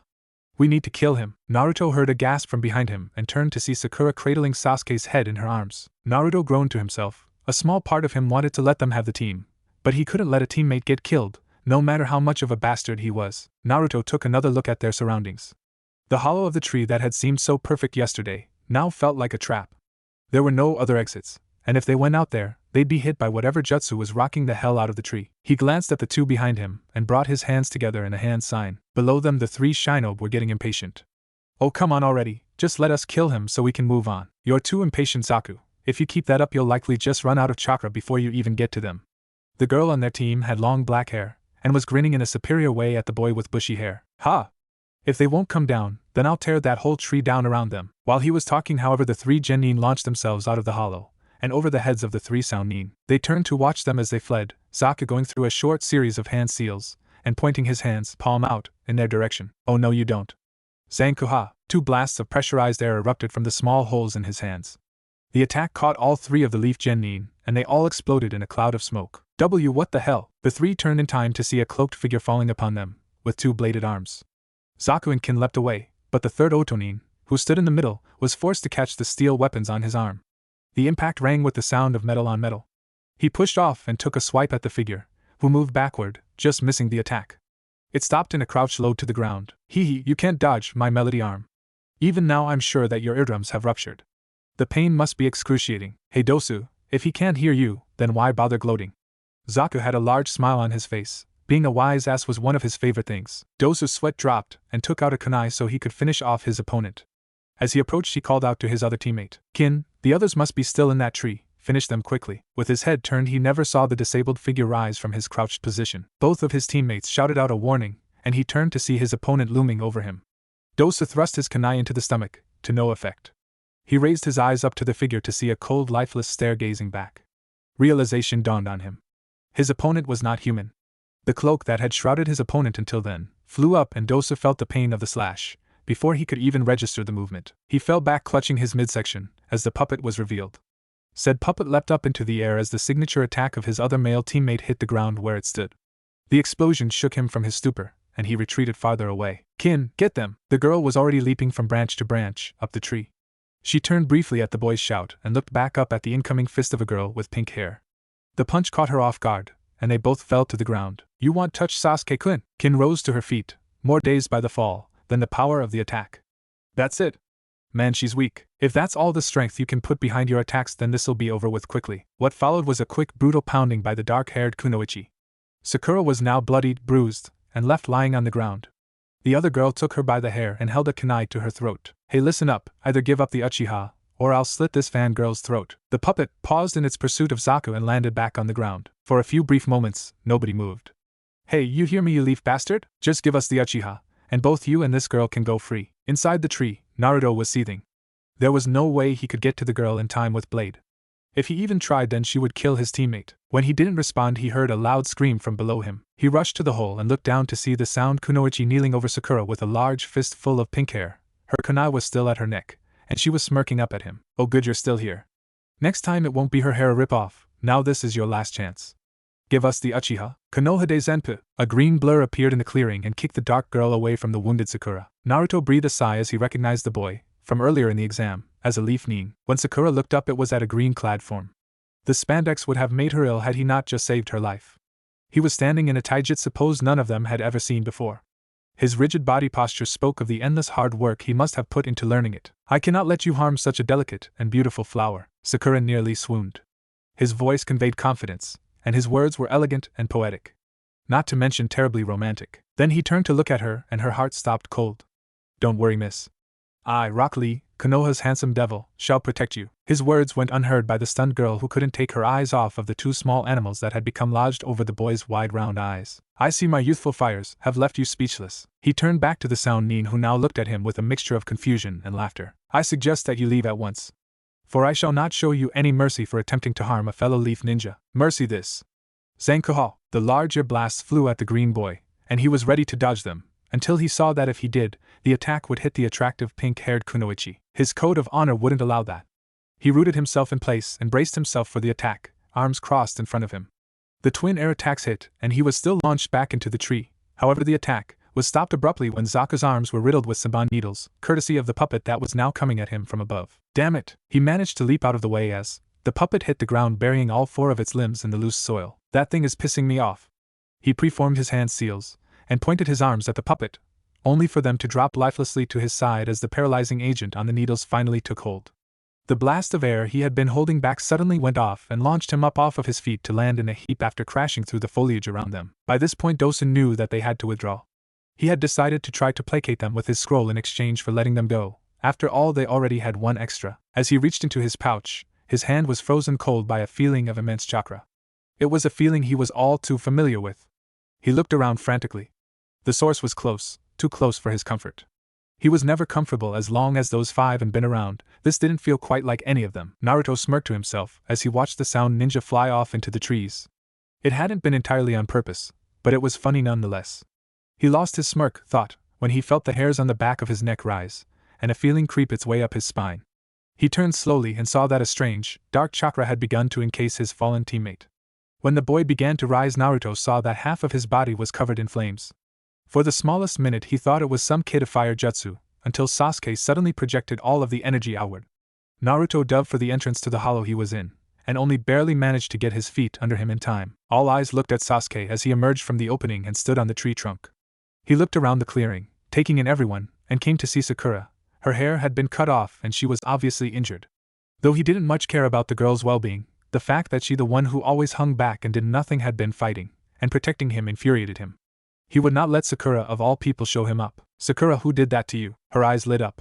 Though he was acting strangely and covered with that weird aura, he was finally showing concern for her well-being. At least in her mind. She looked over at where the other Kunoichi stood, having recovered from the surprise attack by Lee. Sasuke followed his teammate's gaze and was gone in the blink of an eye.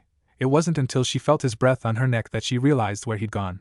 She turned as a foot collided with her head and sent her flying back towards the tree and a struggling Lee. Before she could knock him back down, she was caught by Sasuke and held aloft by her throat, with only his one hand.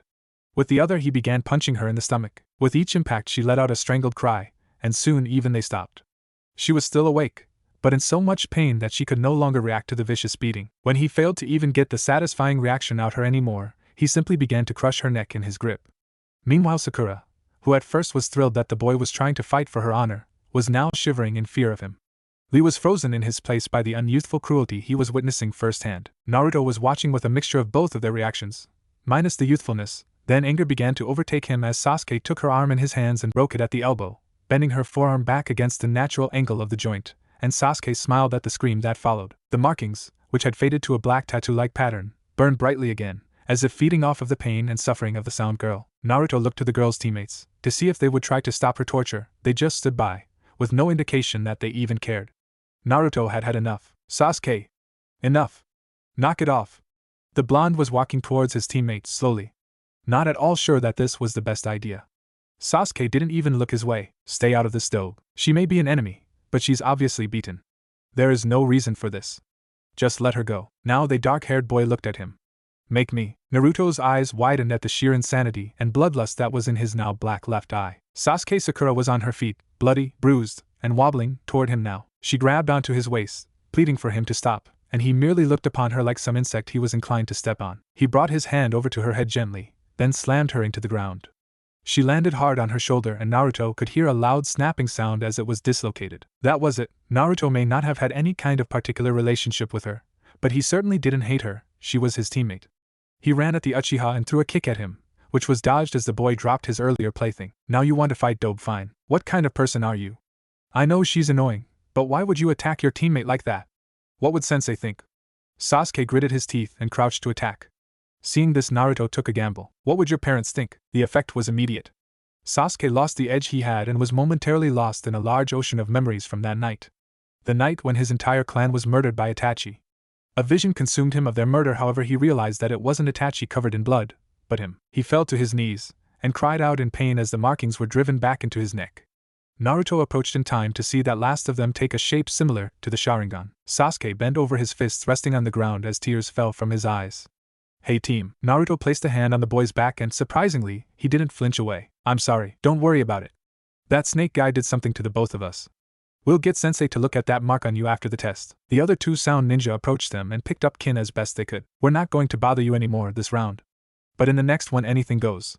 Dosu and Zaka began to make their way out of the clearing, when Naruto called out after them. Hey! We still beat you, so we'll be taking your scroll. Dosu stopped and looked back. If you want. We can't fight back anymore. But all we have is a heaven scroll. Naruto just looked at them, eyes twitching. Gah! He turned and stomped off, grumbling about the lack of earth scrolls. When he got back to his team, Sasuke was trying to apologize to Sakura, who was waving it off and trying to tend to her shoulder. It was then that Naruto saw Lee leaning against the tree. Oh, hey, thanks for what you did back there. My pleasure. He was looking at Sakura and Sasuke. She loves him. Naruto nodded. Yeah, but hey, don't give up. I think it's really more of a crush. The strange boy looked at them and a fire was ignited in his eyes. That's right. The fires of my youth shall not be extinguished. Naruto's sweat dropped. Well, that was a fast recovery. So where's your team? Lee dropped his youthful pose. Oh, right, my team, Lee. All eyes turned to the two people who had landed on the ground near them. The girl stomped right up to him and smacked him upside the head. Where the heck did you go? We were all set to head to the tower, then you ran off. Naruto's eyebrow lifted at the comment. I'm sorry, Tenten. But I heard a scream from over here, so I had to investigate. Do you realize that if something had happened to you we would have failed the exam? This came from their third teammate as he walked up near Naruto. He had the same white eyes as Hinata did, and Naruto recognized him from the first exam. He seemed to be every bit the brooding bastard that Sasuke was. Out of the three of them, Naruto thought he probably had their scroll, not trusting the others to keep them. He smiled. Come on, we're leaving now. The boy turned to leave, and Naruto ran after him. Hey, wait. What's your name? Naruto held out his hand to shake his. Reluctantly, after a moment, he took it. Hyuga Niji. Naruto pulled him into a large hug. Thanks a lot for helping us out. We really appreciate it. The boy stiffened and was about to launch the boy with a katen, when he abruptly let go. Well, see ya in the next round. Wait. Naruto froze. The boy was nearly growling. Your name? Naruto deflated and smirked. You'll find out soon enough. Naruto went back to his team and together they leapt up into the trees. Behind Niji, his team was stifling laughter at his expense. Let's get on with it. Team Guy arrived at the tower without further incident, and once inside they opened their scrolls. There was a puff of smoke, and a proctor appeared before them. Congratulations, you all fail. The three stared at him in shock. What do you mean we fail? We have the scrolls and we arrived at the tower before the time limit was up. Tenten was furious. You did arrive on time, however you're short one earth scroll. He said, pointing to the brown scroll in Niji's hand. He turned it over, while activating his Byakugan, and cursed. He ripped off the brown paper to reveal another heaven scroll. On the torn-off piece was written a message, compliments of Uzumaki Naruto. Below that was a picture of a fox sticking out its tongue. Naruto. I can't believe that after Lee risked his life for us, you stole his team's scroll. Sakura had been verbally bashing him since he revealed what he had done, and after all of that talk about not attacking other Leaf teams, you just... When they reached the door, on the opposite side of the tower from the one Niji's team had entered through, Naruto rounded on her, stopping her mid-sentence, and held up one finger. First, what I said was that I didn't want to attack any of our friends from the academy. We barely know Lee and his team. Second, two fingers, that Niji guy, as well as being a complete jerk, is from the Hyuga clan. I'm pretty sure they have a special bloodline similar to the times over here. Points thumb in Sasuke's direction, so if the guy couldn't tell that when a perfect stranger hugs him for a reason he had nothing to do with, and swipes their mission objective from them, even with those special eyes of his, he really has no business being promoted to a Chunin, and would probably get his team killed if he did. So the way I see it, Lee saved your life, and I returned the favor. Naruto turned again and pushed open the door to the tower. After they entered the empty room, they took out the scrolls and opened them to reveal a summoning scroll. In a puff of smoke they were greeted by none other but their instructor from the academy, Irika. He looked like he was about to go into some kind of speech, until he took in the appearance of the three before him. What happened to you three? Both Sakura and Sasuke remained silent, leaving Naruto to do the talking, as usual. Well, it's been a crazy couple of days. He cast a sidelong glance at Sasuke. Listen, Irika-sensei, Do you think that we could talk to Kakashi-sensei? Iruka was worried. Well, the teams taking the exam aren't supposed to have any contact with their senseis during the first 2 parts of the exam, but since you've already passed, with a few days to spare, I suppose I could send him a message to meet you in your room. Unfortunately, you can't leave the tower until the exam is over, unless you're going to quit. Both of the boys gave him a look that made it quite clear they had no intention of quitting. No, it's nothing like that. There were just some things we encountered during the exam that I need to talk to him about. Maybe the Hokage too, but for now I just want to see what he thinks. Iruka nodded. Okay, I'll send for him now. In the meantime, you go rest. Oh, and if anyone asks, I gave you the speech about that saying on the wall. With that, he disappeared the way he came, in smoke, and the 3 of them went to their room. Once inside, Sasuke grabbed Naruto and pushed him up against the wall, causing the boy to drop the damaged fox puppet he had been carrying. What are you going to tell Kakashi? Naruto glared at the boy. I'm going to tell him about that snake bastard, and what he did to us. You keep this thing on my neck a secret, understand? I lost control before and it caught me off guard, but I know that I can control its power. It made me stronger, faster, psychotic. Look, Dobe, if you say anything, he was shoved roughly back. Yo, what team? That Orochimaru guy was obviously at least Jounin rank. Best case scenario, he infiltrated the exam to help eliminate the competition for his own team. Worst case, I don't even want to try and guess. Either way, Sensei needs to know. It was at that moment that a knock was heard at the door, and Kakashi walked in. Book in hand and Zanbato on his back. Yo, he took in the condition of his team. Sakura looks half dead, and they look like they're about to kill one another. Aside from the injuries, nothing unusual. So what's up? The 3 of them began to relate their experiences from during the exam.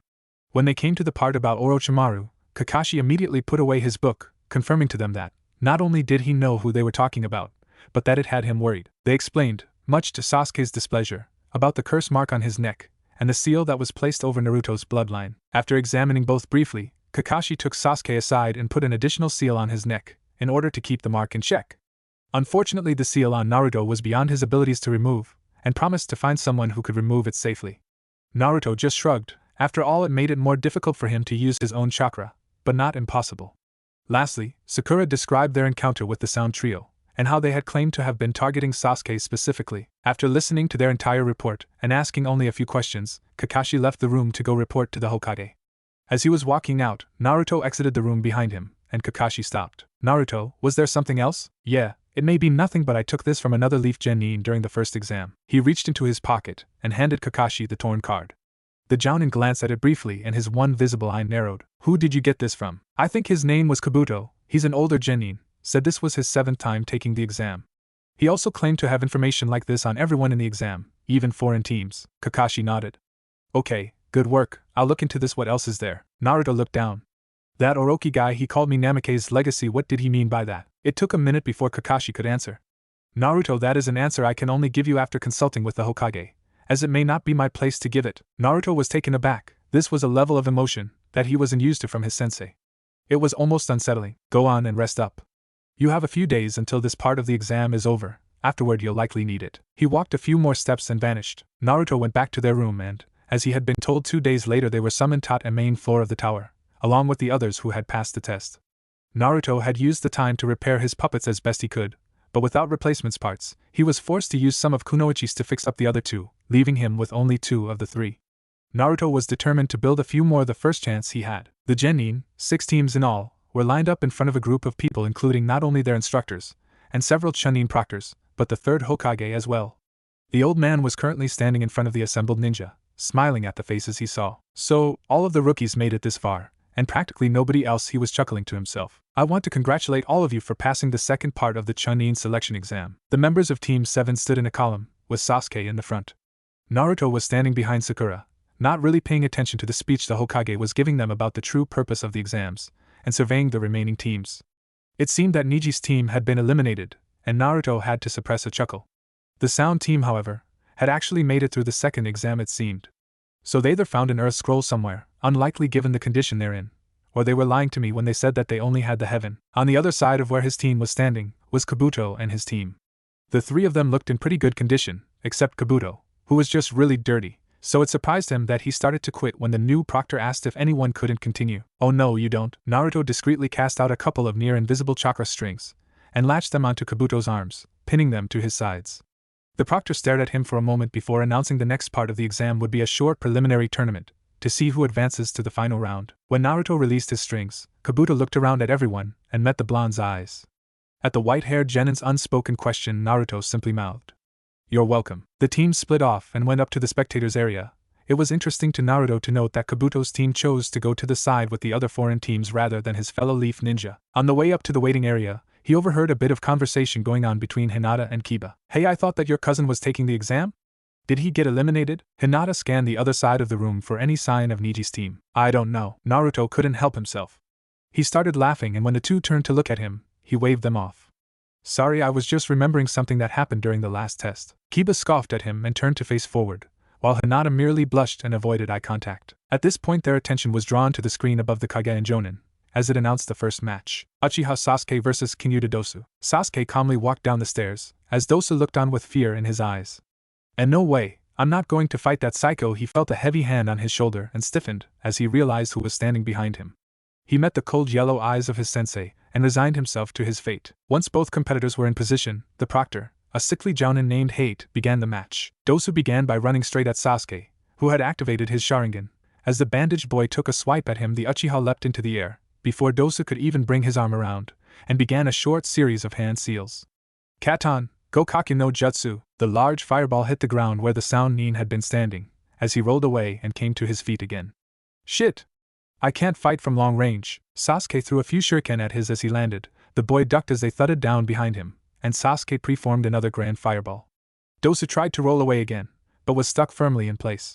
He turned to see a couple of the throwing stars anchoring the fur he wore to the ground. The fireball hit him, and he threw his arms up to try and protect his head and body. The heat from the flames actually melted off the melody arm, and the resulting burns left him twitching on the ground, but alive. The proctor announced Sasuke as the winner while medical teams rushed in to help the burned ninja. Sasuke returned to the stands to cheers and congratulations, mostly from Sakura and Ino, while the next round was announced. Haruno Sakura vs. Nara Shikamaru. Sakura was visibly relieved by the matchup, and even proclaimed loudly that she wouldn't have any trouble against someone as lazy as Shikamaru. Ino shook her head. "You'd better not underestimate him, forehead." "Oh? And why is that pig? Is he going to yawn on me or bore me to death?" Rather than answer, the blonde wheeled on her teammate.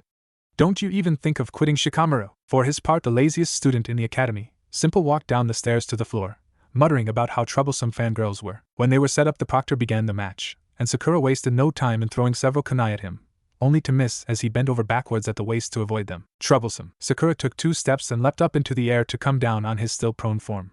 The Nara Simple watched her come and twisted away at the last minute, to wind up standing behind her. "Sigh, I guess as a man, I can't lose to you." A vein popped out of her head and she spun around with a kunai in her hand to try to capture him at the neck, but found only air. She looked down to see him crouched in front of her with his hands folded into a seal. She tried to get away, but her body refused to move. Cage main, success. Shikamaru hopped backward, with Sakura mimicking his action. What the hell is going on? Between them she could see that there was a dark shadow connecting them. "This is my clan's technique. Our shadows have bonded, and now I can control you through my actions." To demonstrate, he brought up his hand in a fist and held it right next to his own throat. True to his words, she did the same, only in her hand was the kunai she had been holding. "Now, just surrender so we can get this troublesome thing over with." Sakura hesitated. He's controlling my body like it was one of Naruto's puppets." For some reason she couldn't quite understand, that thought made her seem like she had been violated in some perverse way. A tic began to form in her temple, and she felt white-hot rage boiling up in her. "Cha! Who does this guy think he is?" Slowly she willed her hand away from her throat, and along with it Shikamaru's also lowered, much to his surprise. Troublesome. She has a strong will. He released the technique, and at the sudden lack of resistance she nearly stumbled forward, but recovered and ran at him again. She crossed her fingers in a seal and 2 other Sakuras appeared next to her. Shikamaru looked at the 3 of them and again shot out his shadow. This time, however, it split into 3 and tried to attach to all 3 of them. This caught her off guard and halted her in her tracks, catching all 3.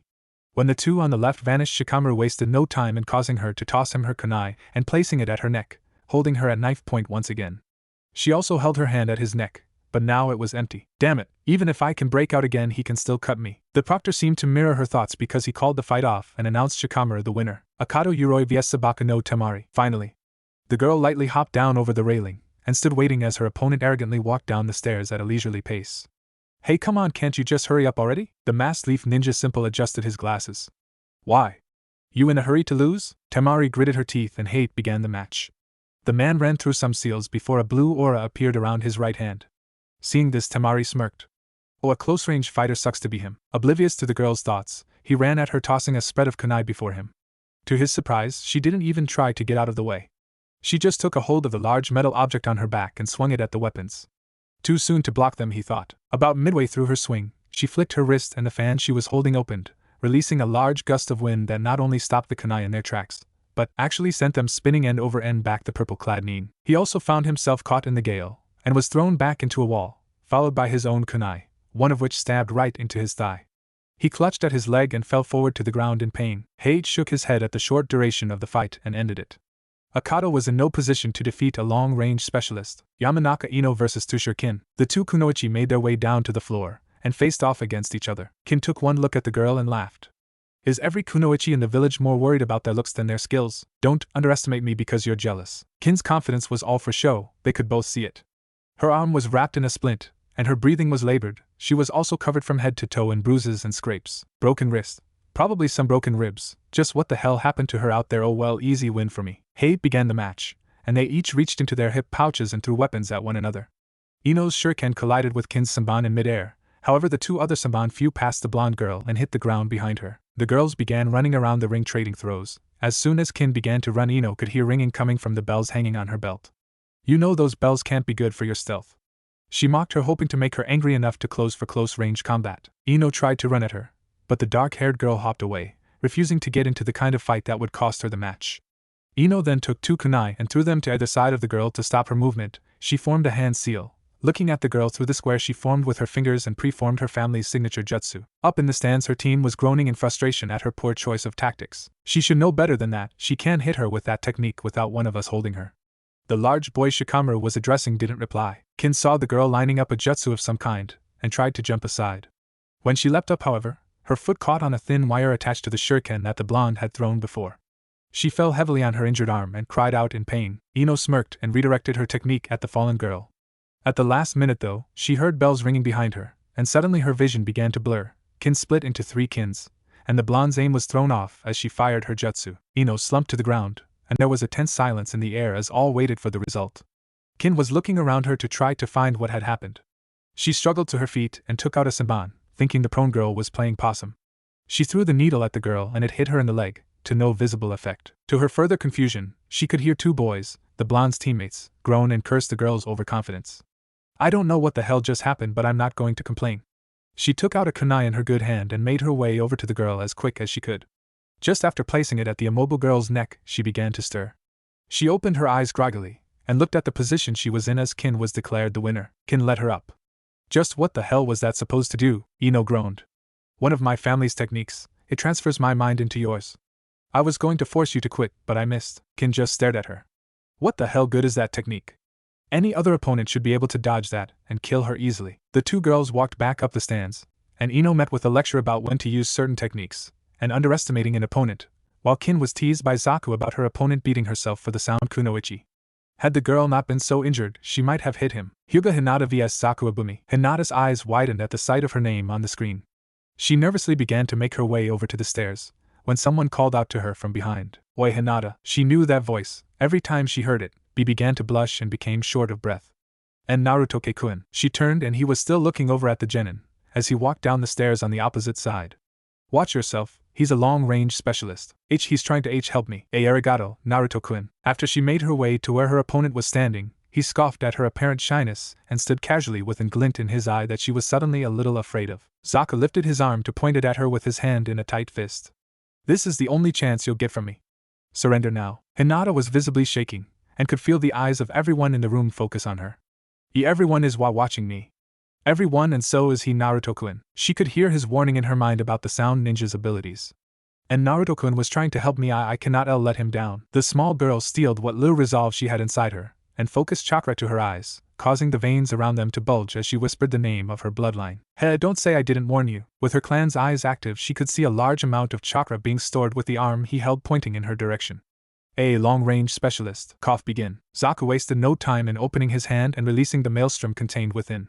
The chakra exploded out of a small hole in his palm in a fury of sound and air. Hinata was expecting something like this, but the intensity of the attack caught her off guard and made her hesitate for a second before she threw herself to the side in a wild attempt to avoid the onslaught. The attack collided with one of the supports holding up the stands where everyone else was watching, causing it to buckle. Hinata watched eyes wide in horror as her friends all grabbed onto the railing to keep from being thrown off.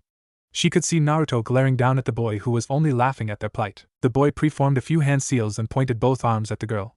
She watched as the chakra rapidly built up in both of his arms. Kick his ass, Hinata! The shout from her crush caused her heart to skip a beat and broke her out of her stupor. She jumped high over the attack as it sent floor tiles shattering in different directions. Hinata knew the best way to fight a long-range opponent was to engage them in close range if possible or to get out of their effective range, but in this arena that was out of the question. As soon as she landed she began to run at the boy, and had to dodge as he shifted the attack to try to hit her again. The young Hyuga heiress came up right in front of him and almost on instinct, drove her fingers into the boy's arms cutting off the attack, and causing him to yelp in pain. He tried to throw a wild kick at her, which she could easily see coming, and she tapped a few locations on his leg as well. Zaku couldn't figure out what had happened. The girl seemed so weak, but now she just done something that made his left arm hurt like hell, and he could barely move his left leg. Bitch, he growled out, and gathered a small amount of chakra into this right arm and fired off a small blast directly at the ground between them. He let the concussive force of the blast carry him back and put some distance between them. He began to rub the numbing pain out of his damaged arm and prepared another double Zankaha. Hinata saw this and her eyes widened as she focused on the arm she had hit with Jukin. Zaku noticed that it was taking slightly longer to gather the necessary chakra to his left arm, and force more to the appendage. Hinata could see it clearly. Her eyes were not as finely attuned as those of her father and cousin, so she could not accurately see the tenketsu. That was fine though because she hadn't been aiming for them. However, she could now see the spike of chakra she had driven into his arm lodged into one, just behind his elbow. The chakra he was gathering was having difficulty bypassing it, and oh wait, too late. Zaku opened the holes in his hand to let out the building pressure, and cried aloud as the pressure in his left arm violently tore its way out of his tenketsu, nearly severing his arm at the elbow. The pressure being released from his other arm caused him to spin around in place as he lost the will to hold it steady. The spin caused several droplets of blood to spray onto Hinata's coat. The girl stood stock still. The only sounds in the room were the sobs of her opponent writhing on the floor while trying desperately to hold his arm together. The medics rushed in and took him to the ER. Winner Hinata Hyuga. Both Kiba and Kurenai leapt down from the stands, rushed to the girl's side. She was just staring blankly at the blood on her coat, and didn't even react to them as they led her back up to the stands. As they reached the stairs, the board announced the next fight. Inuzuka Kiba vs Uzumaki Naruto. Shocked, Kiba turned to look at the board, then at his opponent who was currently jumping down from the balcony. He smirked, then turned back to his teammate. Don't worry Hinata, this won't take long, I'll be right back. Kurenai continued to lead her student up to the rest of the Leaf Genin. However, rather than let her rest up against the wall, she supported the girl as they stood near the railing. She knew that Hinata had a crush on the loud, boisterous blonde, and thought that watching him fight might help her to snap out of it. As both fighters met in the center of the ring, Naruto indicated the Hyuga heiress. Hey Mutt, is Hinata okay? Kiba looked back over his shoulder, ignoring for the moment the insult. Yes, she'll be okay. But that's not your problem right now. The dog ninja's grin turned absolutely feral. I'm going to make this quick. Akamaru barked in agreement from his position at his master's feet. Naruto had his repaired Q hop down from his shoulder and take up a similar position. Again Kiba smirked. Wanna let them have a go first? See whose partner will measure up first? Naruto had to choke back a laugh. He still thinks Q is real. Oh, this will be good. Yeah, why not? But I'd bet a week's worth of ramen that Akamaru won't last long. You're on. Hate, taking that as a sign to begin the match, did just that, and the two small animals began to circle each other, looking for an opening. Without warning, Akamaru leapt at the fox in a tackling lunge. Naruto merely smiled as Q's mouth opened and a senbon needle shot out, catching the puppy in his right shoulder. With a yelp, Akamaru landed just short of the fox sniffing at the needle, and after a few half-hearted, groggy attempts to pull out the offending piece of wood, fell to the ground. Akamaru! Kiba rushed forward as Q jumped up onto Naruto's shoulder. The boy cradled his partner in his arms. He was beginning to panic when he noticed that the dog was breathing comfortably. He'll be fine. He's just taking a nap. Kiba looked up sharply at the blonde. That needle had a sleeping agent on it. Nothing lethal. Kiba looked from his partner to the fox. His eyes narrowed in suspicion, then widened in realization as the pieces clicked together in his head. That's a puppet? Naruto smiled in pride. Yep. I designed him to help us hunt the Fire Lord's cat, but he's come in handy a lot since then. Naruto gave the fox a pat on its head, and if they didn't know better, those watching would have sworn that the fox nuzzled back into his hand. Kakashi shook his head. He's getting so used to using that particular puppet that he's controlling its actions on a subconscious level, and given it a personality as a result. It practically is alive now. Kiba set the small white puppy down on the side of the ring, and got into a ready stance. Okay then, I'll admit you had me fooled, but it's going to take more than a stuffed animal to beat me, dead last. Naruto allowed Q to join Akamaru, and took the white scroll from its holder on his thigh. Bring it on, Mutt. Before Naruto could act on his challenge, Kiba had tossed two small spheres at the ground near his feet. They exploded, and Naruto was caught in a thick purple smoke. His eyes widened and he held his breath. Shit! Poison? No, it's odorless, just a smoke screen then. Naruto took his scroll in hand and bit his thumb. From outside of the smoke, Kiba was busy performing justice. His first caused him to take on a more bestial appearance, and the second caused him to shoot forward at the smoke, while spinning rapidly in fury of claws and fangs. However, his attack was cut off as a second explosion, from within, caused the smoke to get blown away. Before him now stood two tall cloaked figures, and a bit further back, a smirking Naruto. The blonde threw out both hands and the two cloaked figures rushed into two separate directions. The closer of the two jumped up into the air and Kiba had to dodge a swipe from the second as a wide flat blade appeared from under its cloak. As Kiba hopped backward again to dodge a follow-up swipe, a hail of Saban came flying at him from above, and he was again forced to retreat, putting distance between himself and Naruto. Thus far the match was generating quite a stir among the Leaf Genin, as nobody, other than his one team, had expected the match to go so far into the blonde's favor. However, they weren't the only ones who was interested in the match. On the other side of the room, the large sand ninja, Kankuro, was also paying rapt attention. Huh. Okay, I admit, he's not bad, even I have trouble controlling more than one at once. But to remain out in the open like that. He's just asking to be targeted, and since he's not hiding, why bother making his strings so thin? I mean, if I didn't know better, I'd say that one puppet didn't even have okay, he's not bad. Behind him his sensei, Baki, was mirroring his sentiment. But where did he learn that technique?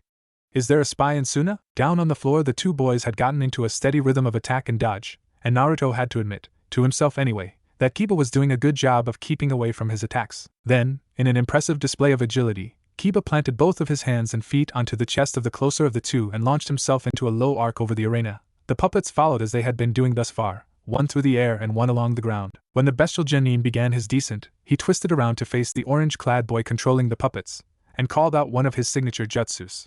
Gutsuga. He was once again engulfed in a twisting maelstrom of fangs and claws, aimed right at his opponent. The move had caught Naruto so off guard that he hesitated before dodging, and it cost him in the form of a deep slash across his chest and midsection from one of Kiba's elongated claws. Both boys came to rest on the ground in a crouch next to each other. In a clatter of noise, a puppet came to rest at the dog Nin's feet, as its controller had lost his concentration and let drop the strings while he was clutching his wound. Kiba, rather than press his advantage, just looked at him with a confused expression. While he had been making his attack, just for a split second, he saw Naruto smirk.